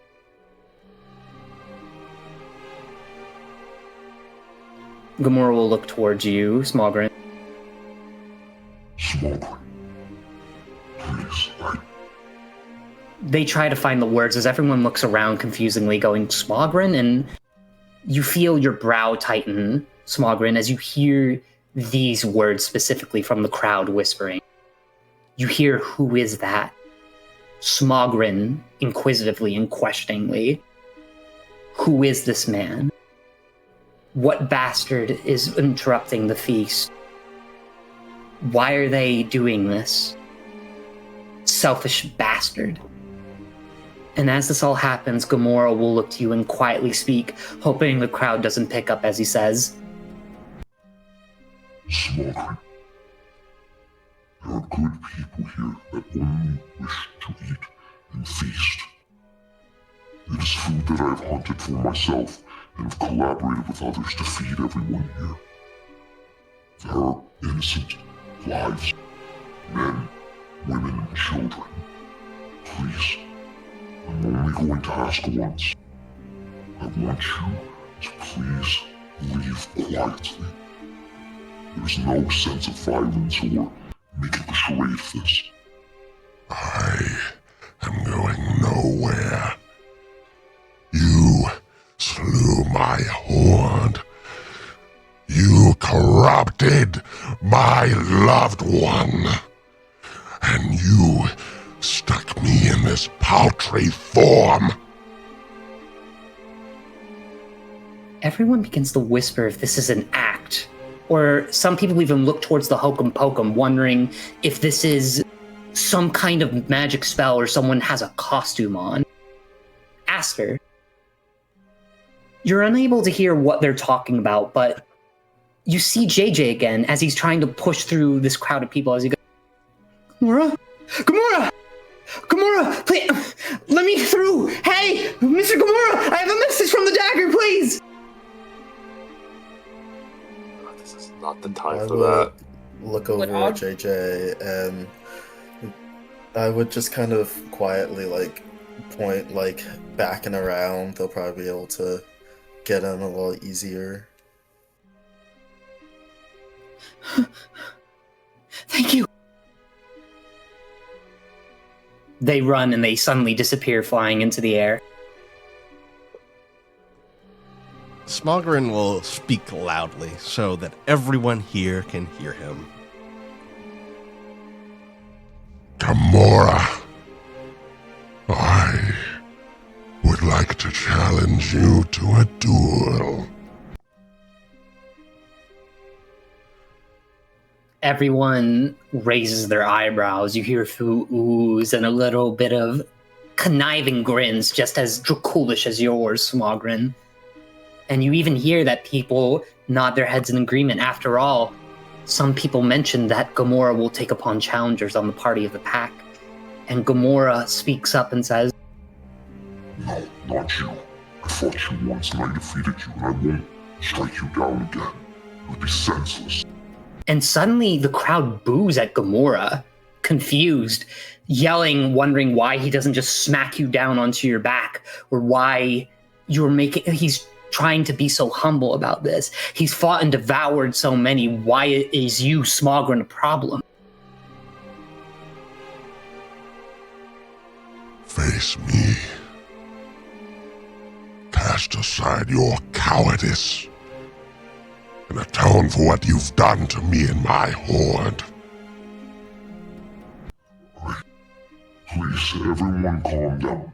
I'm more than willing to take a challenger or a few, but we must have food first and feast, fill our bellies so that we are healthy for a fight.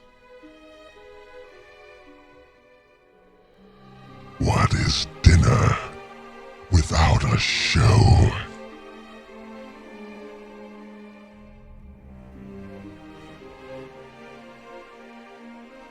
As you utter these words, Smogren, the crowd is being held back.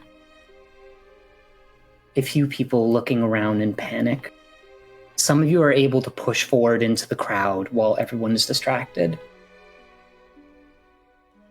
And you are confronted with this green Dracul, some who you know and some who you don't, staring down and looking at Gamora. You do not need a vibe check with this for what Gamora has spoken loudly to the crowd. This is not some fight or spar or battle for entertainment. There will be bloodshed. Someone is looking with murderous intent to kill.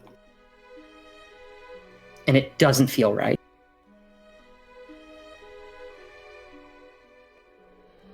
Yeah, what are we doing here is the question.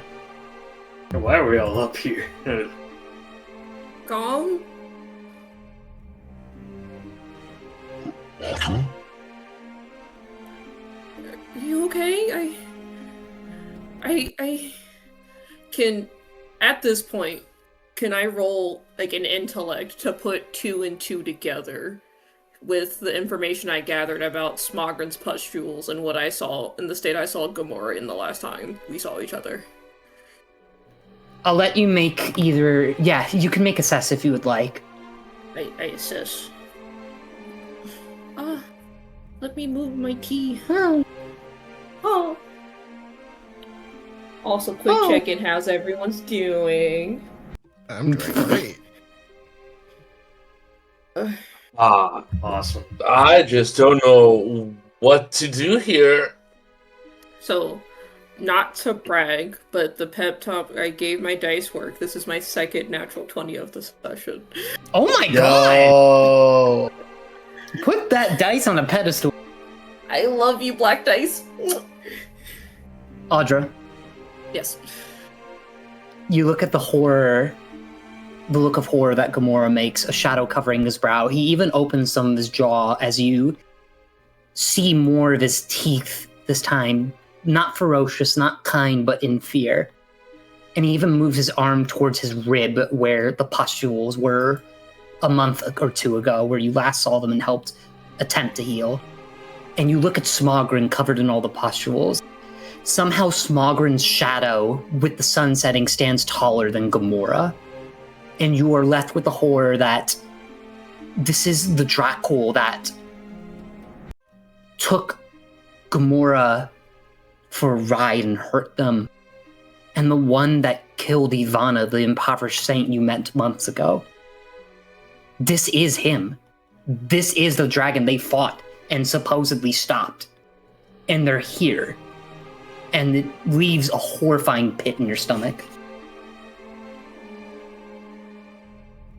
Audra slowly just tries to back away. It doesn't work because Audra's clumsy as fuck, so they might fall. Actually, hold on. Where's a nickel?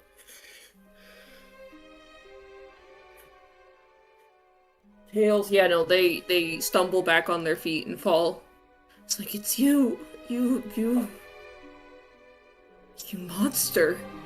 Audra says to Smogren, you killed, you hurt, the land, the people, He just starts to softly sob. Smogren will kind of cast a sideward glance at Audra and glare for but a brief moment before he returns his focus solely on Gamora. I am going to get a little close. This is like, are you sure you know what you're doing, old man? Yes. And Audra just looks at Mayrina. It's like, you knew, you knew. Just looks a very soft look of betrayal. Kind of washes over Audrey's face, and Mayrina kind of gives you a look of like, it's not like I don't care, but it's more like, well, it happened, I guess. But I'm gonna turn to Smogren and say, like, look, I don't think you have, like, what it takes to get this guy, and even if you do, there's a whole freaking crowd that's gonna come after us. So, if you're, like, planning to, like, I don't know, kill yourself over it, you did promise money. Aster, you know this Smogren fella? I don't really get it, but you know, I'm willing to stand with Gamora if you don't mind. You can hang back in the crowd if you want, but Audra Sir just kind gets of up. skitters after Billy. It's like, I think I'm gonna trust you and just kind of stick by you. And Audra stands. Okay. stand behind us then. Smogren will look to Mayrina, and the satchel of 15 gold, or the 15 wealth he got earlier, he will toss to her.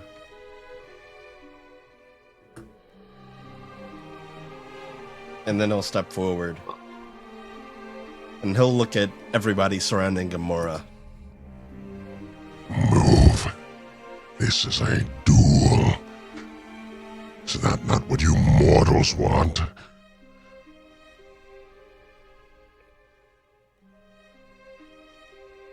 I don't know, I could care less. Audra, with a voice crack, says, I want peace. You decimated the forest. You've killed, you've maimed, you've ruined. And I don't care if you have some family back home or you have loved ones. They had loved ones too. And Gamera, Child. You also have family back at your home. You have siblings. You have your small little companion, a dog. You also are at risk. Please stand aside. I have nothing. He swallows. I have no family to lose. I don't want anyone to die over this. Audra, holding back the tears, kind of tightly hugs his legs. I'll miss you, Gom. Please win. And just walks away. Smogren, not in a threatening way, but in a way of getting your attention, Audra, will point a spear towards you. Let me make one thing clear. You are right on several fronts, but wrong on others. I do not harm the forests, the land. I take what is rightfully mine. And as for Who's that to him, say, huh? that's for me to say. And as for him, He points a spear at Gamora. I have no intent on killing him. But Gamora and everyone here, let our terms be known. If I win this duel, Gamora, you will personally see that your wrongs are righted. Are we clear?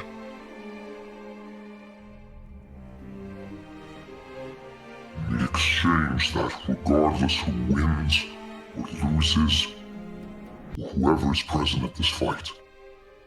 No one else is hurt or injured. Only I and you fight.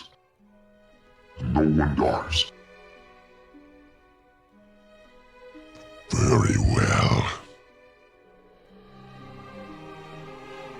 You all look forward towards this duel that is about to happen in the sunset.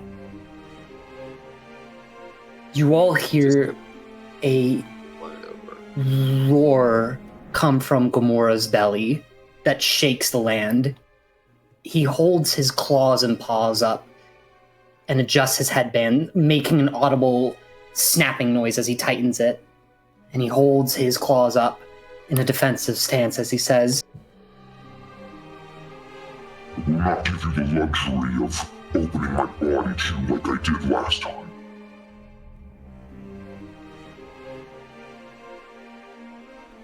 Smogren will take a ready stance. Smogren, would you like to flip for initiative? Yeah. Go Before ahead the and flip fight it. starts, Sniff. Oh. Before the fight starts, Sniff, I fly over. Like, so, come anyone? Thank you. The scene did need that. And that's not even sarcasm. Thank you. It needed some lightness. Will anyone take it? I got a whole bag. Master just looks at her like, who are you even, and why are you offering gum right now? Well, Audra doesn't even look at Marina. Marina just kind of throws a look to the Aster. She's like, well, want it or not. Aster pauses and will take one, but is not chewing it right now. I'll take a piece. Sure. I'm putting this in my inventory. Gum from Marina. Well, it is actually made from the antitoxin tree sap that we found last time. Interesting. Okay, cool. Yeah. Little muscatool for later, who knows? Alright. Alright. Well, Smogren, whenever you're ready, flip that coin. Alright, I'm gonna go odds here. I'm gonna roll a d4. It's a 4. He's up first. Alright. You all witness a shadow come over Gamora's brow. I need to measure something. Yay, measuring. Oh yeah, that's enough. That's obvious. Alright, and just for context, Drawful? Yep. If you ever want to make assess checks or learn more about Gamora, he is currently put in the enemies tab for bosses and NPCs. Alrighty. And his abilities are Milkovic's Howl, Rolling Charge, Ferocious Claws, The Wolf's Bite, Guttural Gulp, Demonic Hunger, and Muckubi's Rage. Alrighty. So with that being said,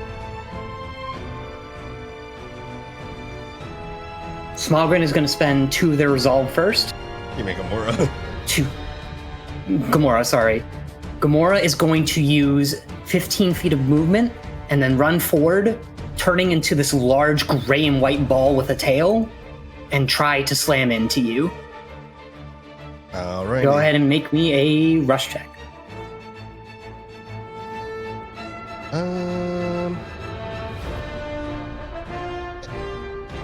Do I want to try to block this instead? Nah, I'm gonna try to dodge it actually for once. Alright. That's a success.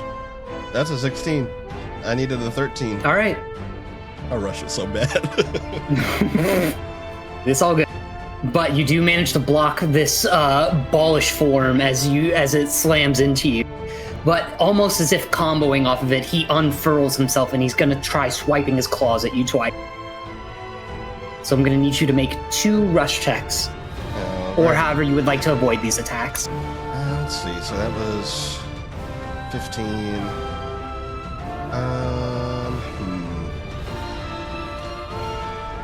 Do I want to press my luck again? Yeah, fuck it.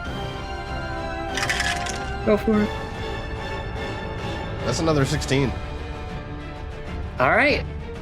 So you got the first one, but did you get the second one? Second one. That would fail, but I'm gonna roll a fate because that's achievable. I got an 11. I just need a 13. That's a 3. That's a success. All right. Okay, then with 2 remaining resolve, seeing your defenses, Gamora looking upon the crowd will feel awful.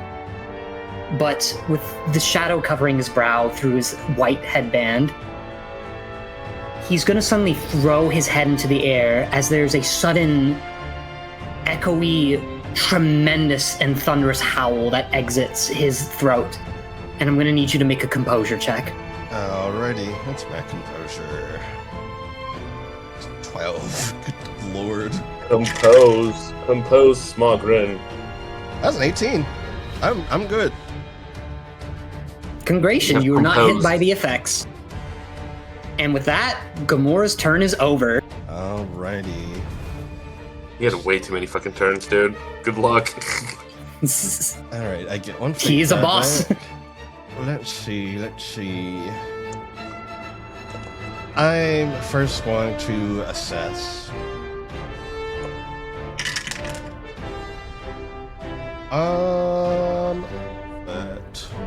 Well, not assess, but scan.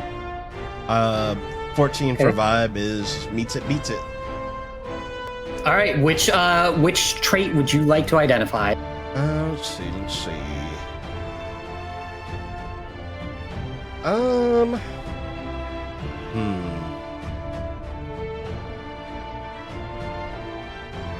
Would I be able to determine what he's resistant to?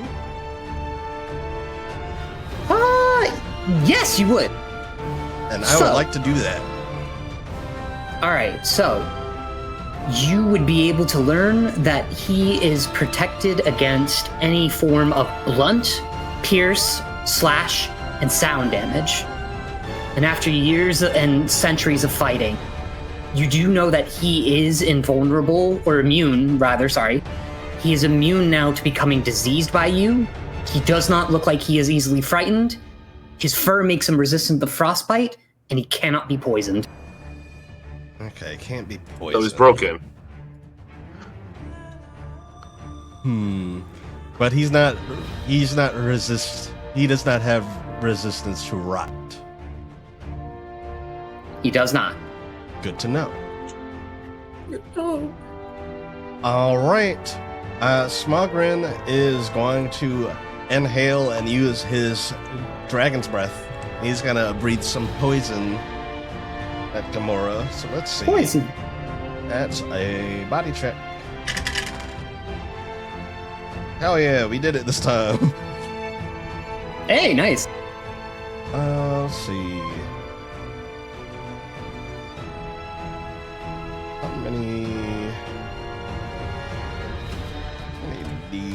How many damage? Dragon's breath. It's d6 equal to my mastery level, so 2d6.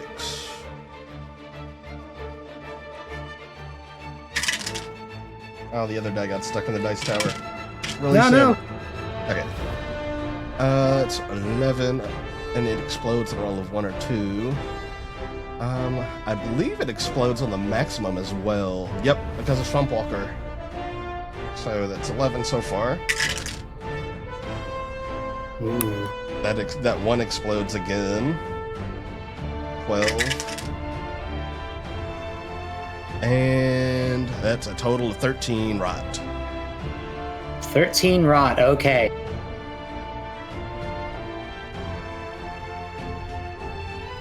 And With that draconic breath, you do make him vulnerable, and you realize you are damaging him past his hide now.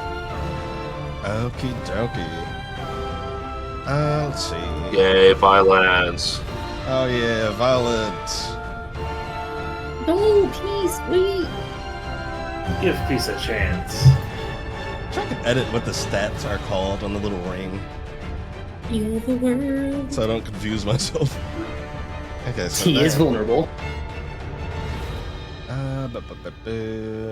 Thinking. Okay, that only cost me 1 actually, so I have 3 resolve. Okay.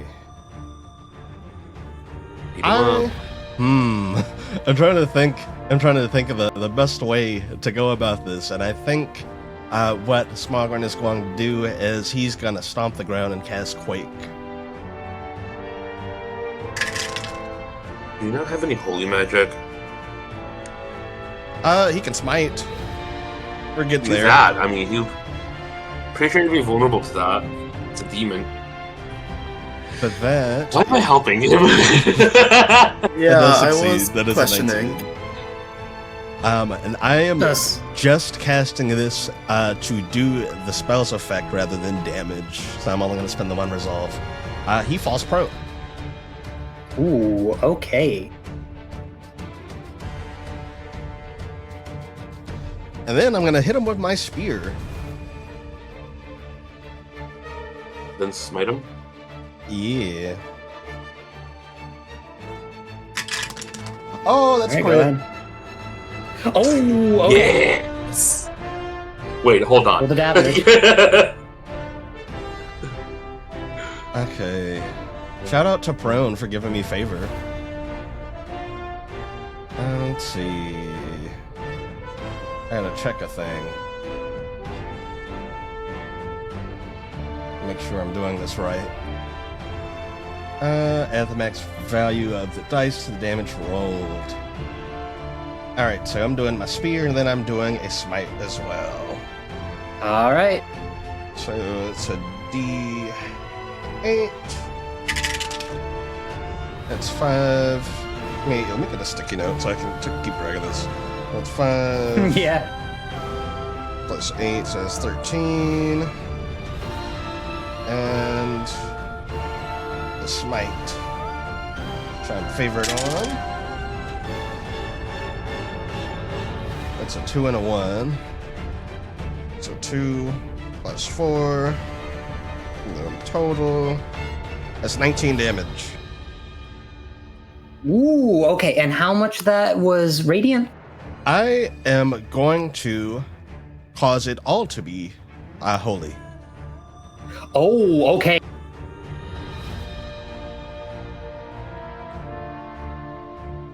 Smogren is seen through.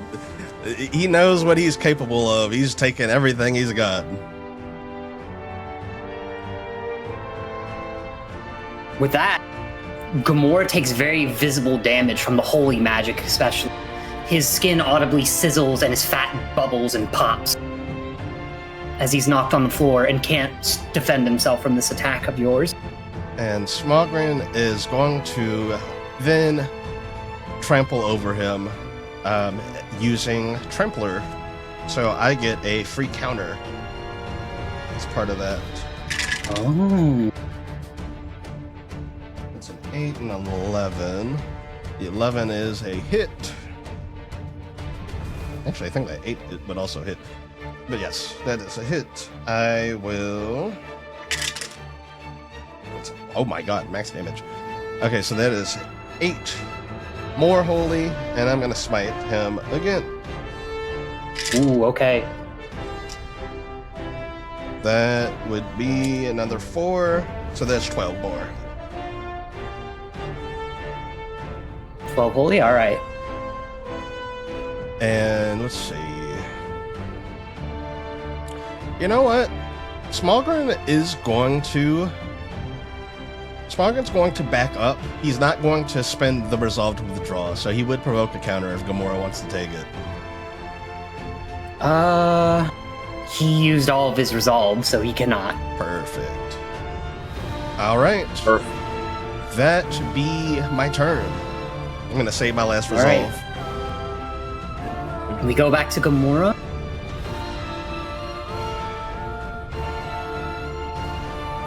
Gamora is slowly going to stand back up.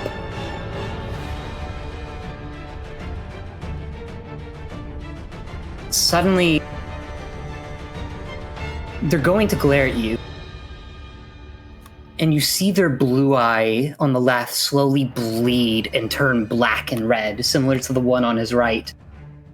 All here witness in horror something Gamora has not done in a very long time.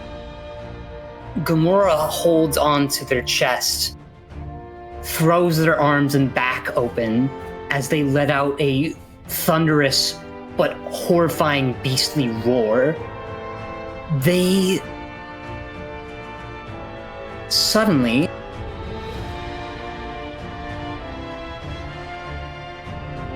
enter an enraged state.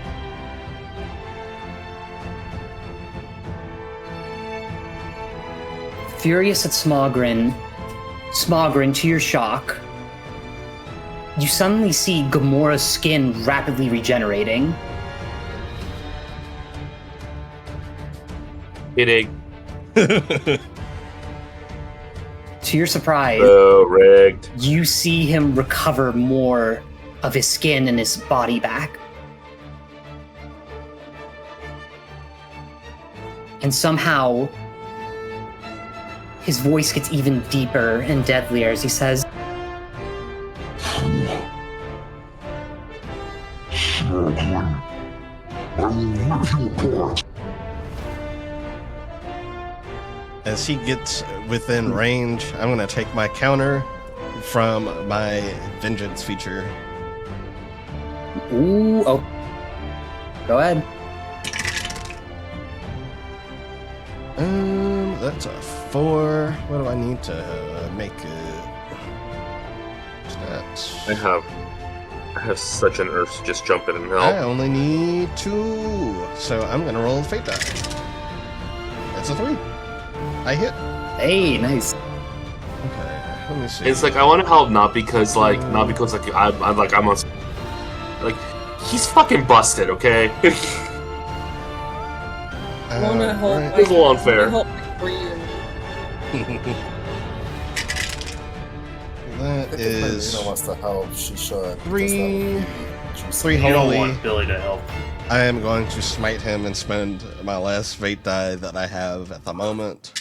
Luckily, I'm a Templar, so I get my fate die back during my turn. Well, I get 1 back a turn. And those are double 1s. I add those together for 2. So that's total 5. 5 holy. I've holy got it. Wait, we get our fate back?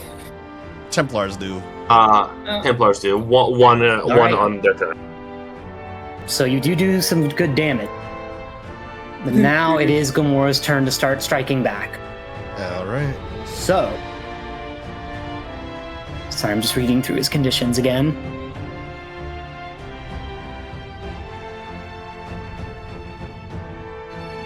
I imagine he isn't vulnerable anymore. And that his turns rolled back around. He is not.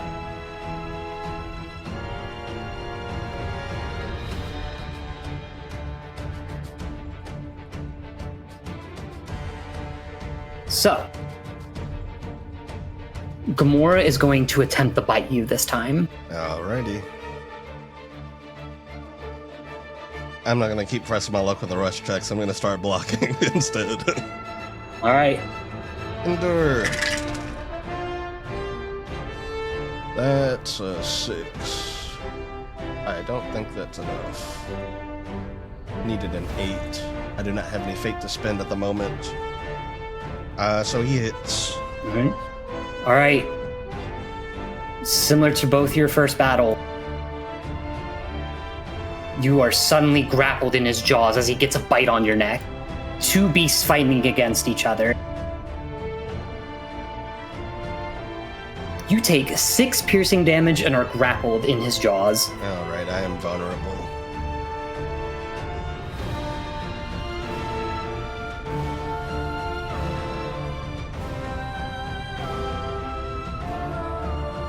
Alrighty. And as he has you grappled by your neck, he's going to try swinging his claws twice at you. So I'm going to need you to make 2 blocks or 2 or 2 rush checks. I shall endure. This rush would not be very good for me, especially being grappled. That is an 8. That does succeed. And second one All right. is a 19. That also succeeds. So All I'm gonna right, reduce he misses. those damages. Alrighty. Gamora is going to... He still roll his damage, I just reduce it. When you make an endure, you just reduce it. okay. Yeah. So the 2 attacks that he hit, you're still going to take the damage for the 2 of them, but reduced by half. I reduced by, let me see. What's my gauntlets die again? Weapons, gauntlet, D4. D4 each. Alright, so the first attack does 7 damage, Reduced to 3. and the second one does 12 slashing damage. Holy shit. Reduced to 10. Okay, so not looking great. Did Audra try to scream something at him? Oh no, this is Morgan. This is Morgan saying this. Audra is stone cold silent in fear and just anxiety. Gamora is suddenly going to try to use his remaining movement.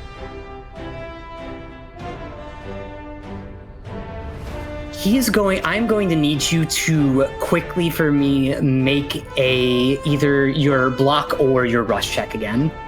Okie dokie. Rush should be hindered. I'm gonna make an endure. That is a 9. I'm good. Alrighty. But you still take the damage, yes? Yeah. Alright. Gamora, while holding onto your neck with his jaws, is going to roll up into a ball again and grapple you as he rolls around and tries to swing you over his head with his jaws and slam you onto the ground right behind him. Still keeping a grip on your neck as you take 5 blunt damage. Let's see. Reduce that to 2. Nice. Alright. Is he doing anything else? He will save some of his resolve and end his turn. Alright. You're up. Smogren. Let's see. I am grappled.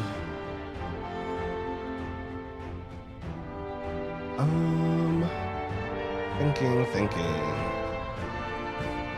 Grappled. Let me look at grappled. I think I did this last time too. I was grappled, like, how do I escape? You cannot use your mobility. Your attack chance against him are favored. No, they are.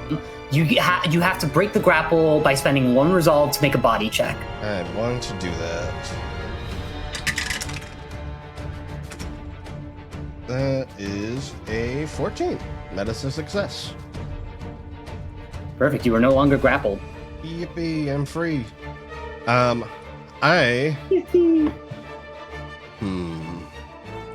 Let's see. Well, firstly, Smogren's going to spend another resolve. He's going to lay on hands and heal himself back to a full. And spend 20 of my total, which is 5 times temporal level plus 10. 10. Yes, I have 25. So that would leave me. Let's spend 20. That would leave me with 5. So I got 5 lay on hands left, and I'm back at full. Let's go. I am. Okay, that was 2 resolve total spent so far.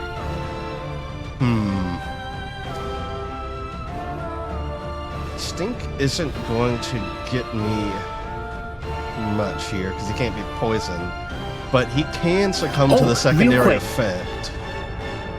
Right, real quick. I do need to remind you. You might have to do the lay on hands math a little bit different again.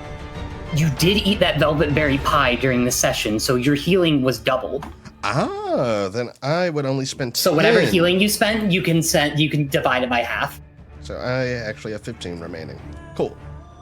Smogren's gonna stand, and he's gonna.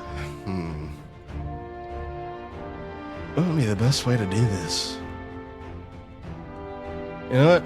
Smogren's just gonna turn around and rip ass at Gamora. He's gonna cast Stink. Okay.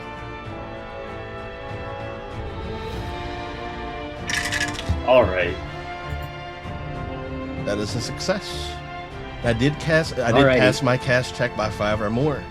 So he has to spend 2 resolve on his turn, retching and reeling.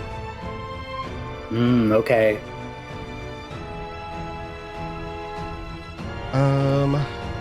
Last point of resolve, I'm gonna save. Alrighty. As you're all collecting your breath, all of you get your resolve back and whatever such you would need for the next round of combat. Gamora is going to use the 2 resolve to just spit to the side and angrily look at you in his enraged state.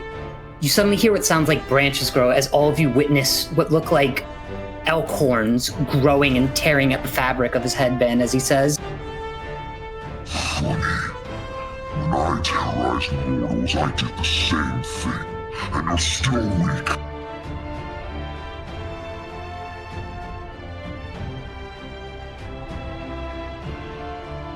He's gonna try look up at him swiping. and grin.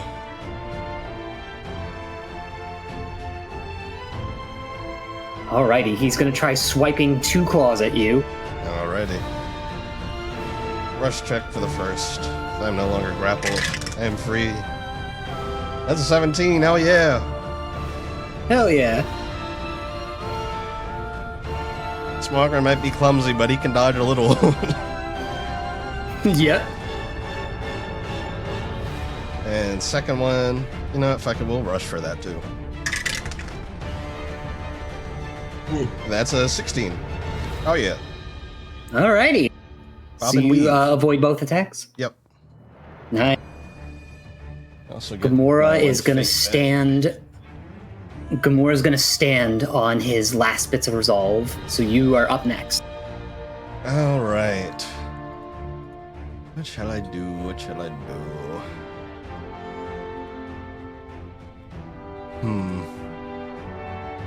I'm gonna try and knock him down again. I'm gonna catch. All right. Smogren's Go gonna for stomp it. the ground again and try and knock him over. Go ahead. Yep. He is prone.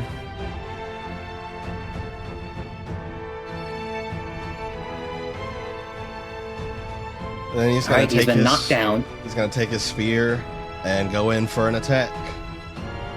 All right, go ahead and roll that. That is a hit. Ooh, I got max damage again. So that's 8. Holy, they're gonna smite. I hate that this rubber dice always gets stuck coming down the dice tower. Alright, that's 3 more holy. Or wait, no, I forget. I'm supposed to be adding my mastery level to this. 5. Yep. He should have been taking way more damage, actually. You keep it rolling. Fuck it, we do it live. But yeah, it says 13 total. All right. And so that's 2 resolve. What else?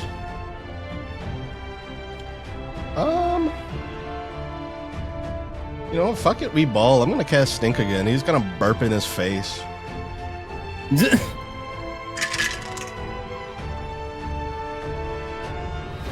That passes by 5 or more. It is exactly what I needed, actually. I got a 13 over an 8. All So right. he, once again, will retch and reel, spending 2 resolve on his turn. Good move because he will suffer for that. But is there anything else you do with your turn? Nope. All right. Gamora will look in anger as these elkish horns emanating strange red-like aura around them begin to feel infused with like utter hatred, rage, and blindness. Gamora begins to prep for an attack as Smogren and even Gamora looks over. In the middle of your duel, you suddenly hear in the distance, "Hey! Hey!" And Gamora will snap his head over. Do not interrupt our duel. Yeah, that's my job. Is this a JJ? Does Smogren do anything in response to this? Smogren's not gonna take a cheap shot or anything. Perhaps to Gamora will everyone's use his movement surprise. to stand up. As Gamora is about to strike,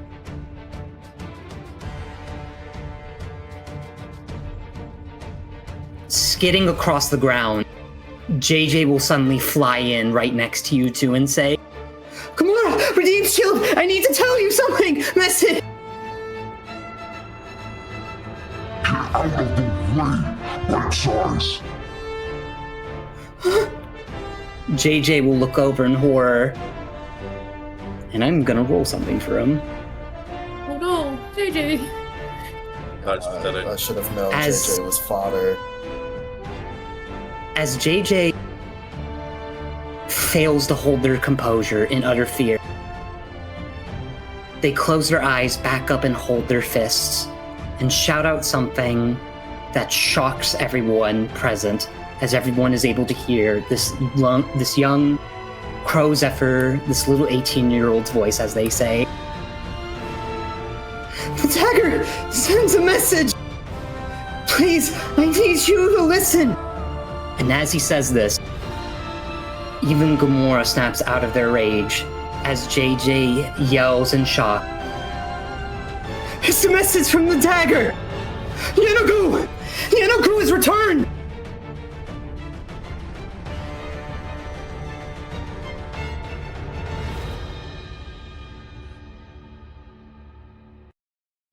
What is the meaning of this interruption? Gamora will look it horror at this little crow Zephyr and say, they tuck their ears down, their elk horns receding back into their forehead, and they look towards you, Gamora, or Smogren, and to your shock and to your annoyance, they shout, Surrender. and everyone gasps in horror. Smogren looks at JJ, then at Gamora, then at JJ. You can see he's putting the pieces together in his head.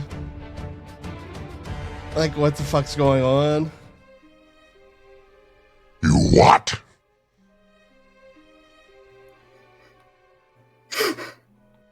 They begin to tear up and fall on their knees. Yanogu. He's back. He's come back from the abyss. The dagger reported. Clans of gnolls. They're crossing the dust of desolation to begin an assault on Milkovic. And people mutter and look in shock. Some of you who look in the crowd, you see Rex look over. I thought... Pterodoc looks over. The first son of Asmodi? Everyone, calm down, please. Everyone stay in order. Some people look at Finehide, Billion, after you recognizing him in the crowd. And people stare at this gnoll in horror. Everyone is left in shock in this revelation. As JJ quietly says, I'm sorry. I'm so sorry. I'm so sorry. Can I? He's fly over back. Can I fly over and just grab him out of there? Because he's kind of like not really. He You should be can. sitting there right now. And his body is easy to pick up and take by the neck. Grab him by and this. move. I just grab him by the scruff and just like drop him on the staff and just like, okay, buddy, enough of the waterworks. Just bring him over to us. Come here, Gamora. JJ. Come here. JJ will run into your arms, Audra. Gamora will look over at you all in horror, though, and then look to Smogren and say, I apologize for that boy's actions. I don't know them, but if this is from the dagger, this is important. Then what have I done? You surrender? I don't want to, but this is more important. Another time, Smogren. Another time. Damn it! Yes, we'll wait for it to be more favorable for you. No. I would not shame myself in such a way. And I would not shame you as an opponent. It seems you've learned a lot in this new form of yours. That I have. Smogren, you hear only this in your head. It's an interloper. Gamora, the redeemed shield. The exiled wolf. Why do you loosen your grip in your knuckles at this moment? Now's the time. Go on. Don't wait. Interloper. Smogren narrows his eyes at Gamora.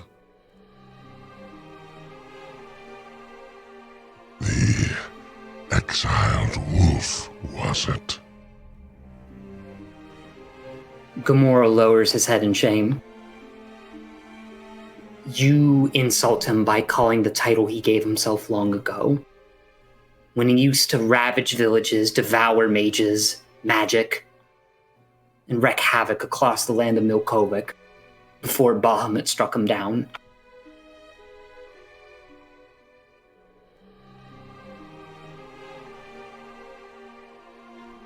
Then what of our terms? I'm to wait when it's convenient for you to return my life to what it should have been. You don't need to listen to the interloper.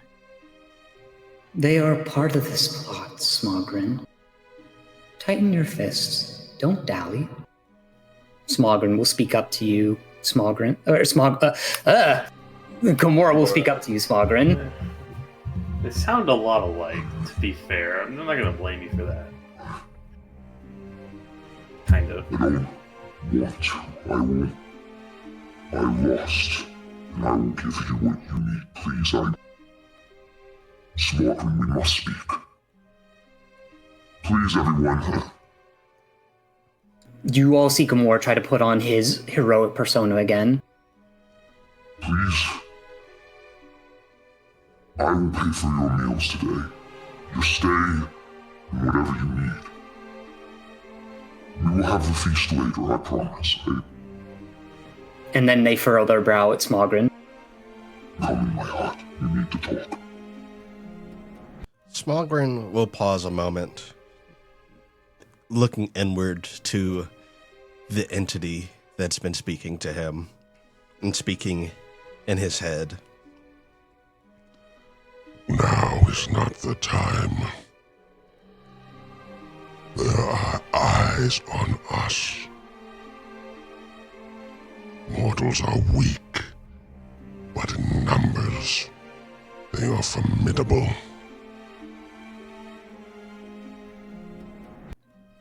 We bide our time.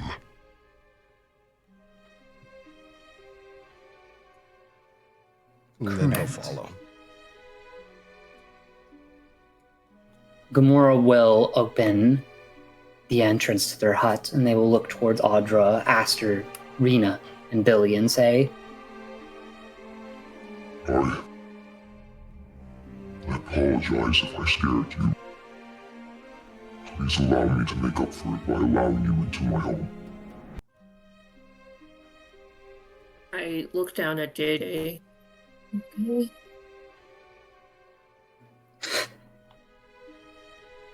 I'm never gonna become a messenger now. Hey. Damn it. Hey, JJ, you did your best.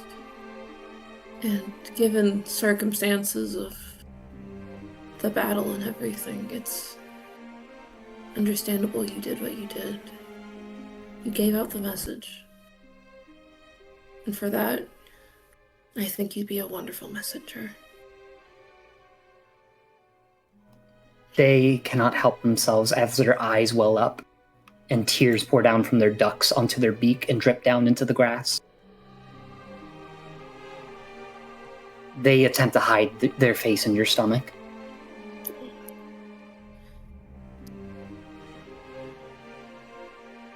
You want to sit with me? I can't go into the Redeemed Shield's hut and be so disrespectful after what I've done. Hey. The big guy's forgiving.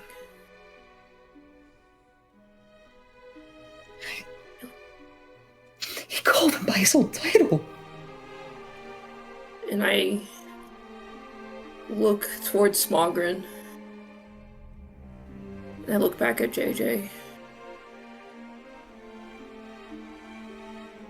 He is kind of a dick. Maybe, but he's right. We did see some of old Gamora's self in that battle. That hasn't happened in centuries.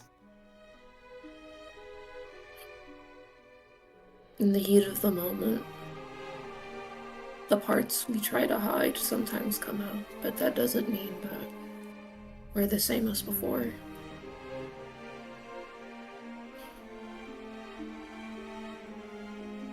We're all complex, you know?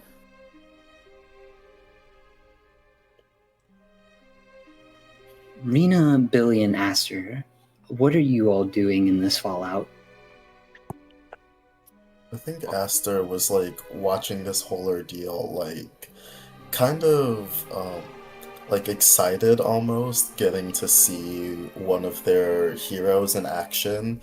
But seeing how Gamora reacted to this news, even if Aster maybe doesn't have like the full context on like what exactly this means, seeing their hero be scared by something like this was very scary. But now also being invited into his home is excited. So this is a very strong mix of emotions like playing on Aster's face in this moment.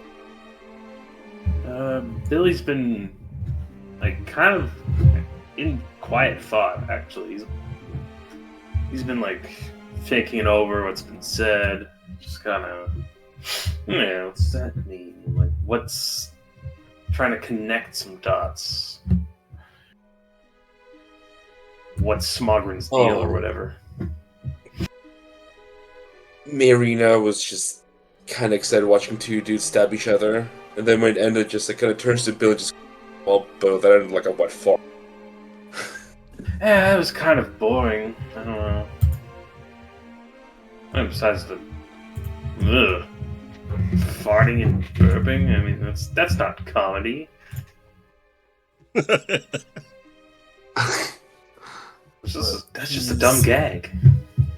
He's the redeemed shield. What are you talking about? Smokrin was the one burping and farting, wasn't he? Well, he did get a good few hits in though.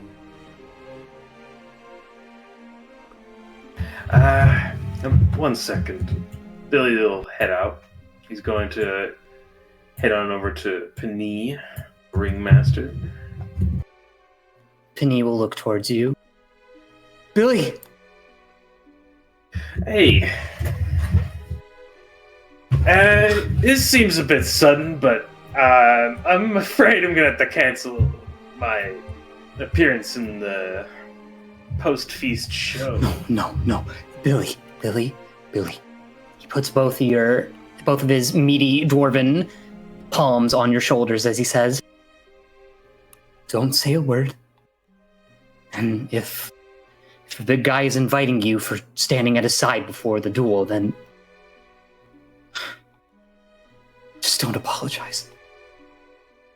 Alright. Well, I guess see you around. Billy, Yeah? as you're walking, you are the first to notice, but all of you notice a crowd gathering around Dramp Finehide the Knoll. Some people arguing. What do we do? Are they a risk? No. No, they're still person. Finehide holds up his paws. Does Smogren take notice of this happening? Everyone does. Smogren Finehide will speak up. will turn towards the crowd and Shit, Finehide's a no. Fuck. Oh. Smogren's gonna turn towards the crowd and Smogren's gonna roar.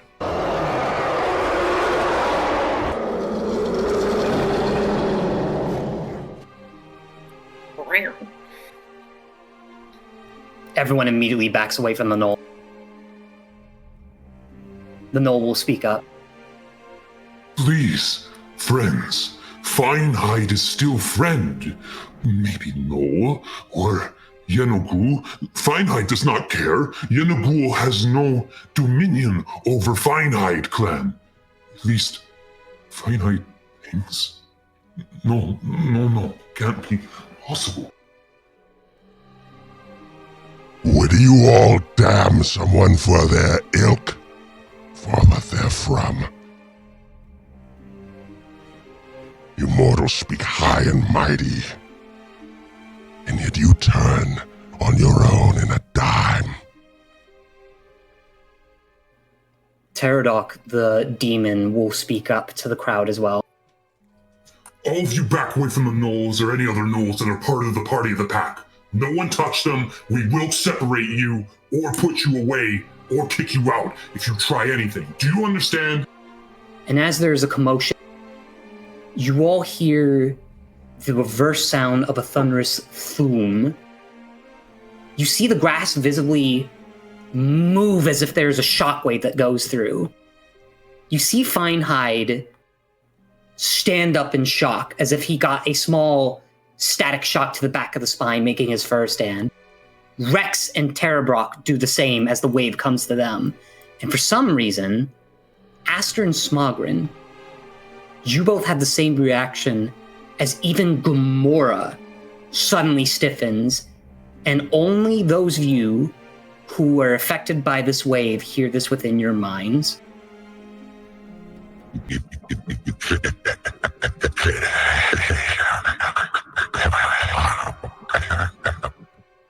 My return begins now.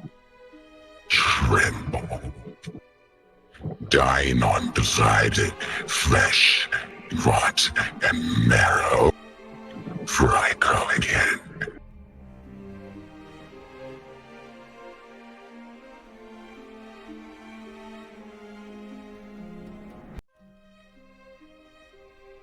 Smogren will follow that one away for later. Aster's gonna look around like, did anyone else hear that? Really, he's confused, thinking everybody's hearing something he hasn't. Maybe startling to Aster, Smogren will look directly at him. Aster, making eye contact with Smogren, immediately takes a step back. Smogren will just continue into the tent. I just watched that fight. I'm not trying to fuck with that. Smogren will continue into the tent. All right, well, players, chat. Oh, yeah, Audra? I look at JJ. I kind of politely just kind of like brush back the feathers on his head, kind of like a nice, like, not too maternal because I'm not his mama, but just like a caring like head rubs, like, it's gonna be okay, JJ. As you whisper into the ears of this Kanku, or this Zephyr, Crow Zephyr, Audra, your whisper faintly disappears into the ear as your last words is how we will end session today. Oh yeah. Don't I feel Yeah. Cinema. What? Absolute Cinema. He's back. I got 15 gold. You sure did. I got 15 gold out of that. Smogren got pie. I hurt my boy. throat. I'm broke as fuck. I still need a gun. Why do Also, you one need a thing you gun? forgot about the pie, though. I won't tell you. If you had used What if just I give 10 you the of gold your to buy lay on them? hands gold, it would have given you 20. Yeah. Yeah, don't even because have it doubles 20 your health. healing received. So, Billy, what if I give you the gold to buy the gun? Will you tell me what the gun is called? Maybe. Maybe I would. I need to find a gun salesman. You Hey, I have want my a gun. spear, and you have my spear and my broom and my gun. Oh my god, Billy, Marina the where's gun your witch. gun? Can I get dual pistols? Like, I want to be a gun witch. You're gonna be Bayonetta. Honestly, yes, I see the Bayonetta arc for Marina. Hell yeah. All right. I mean, Marina is not as graceful as Bayonetta. Oh, She's very rough on the edges. That's the art. Yeah, she's got blonde hair, she's skinny, and she's a little bit of a bitch. She can get there. Yeah. I can. Also, her hair's black, Right. but sure. Yeah. Oh, black. Sorry, my bad. All right. Well, ladies and gentlemen, players, chat, thank you all for tuning in to session 3. Hell yeah. Next session will be on the 21st of July. So if you want to catch session 4 for when this party finally comes together, do be there. Hell yeah. And also do not forget, this week is nothing but a tabletop for us here at Lizardfolk and another place. So if you want to watch more content, on Thursday there will be a Fear the Stars episode. And on YouTube on Stars and Sales, there will be another episode of On Stars and Sales.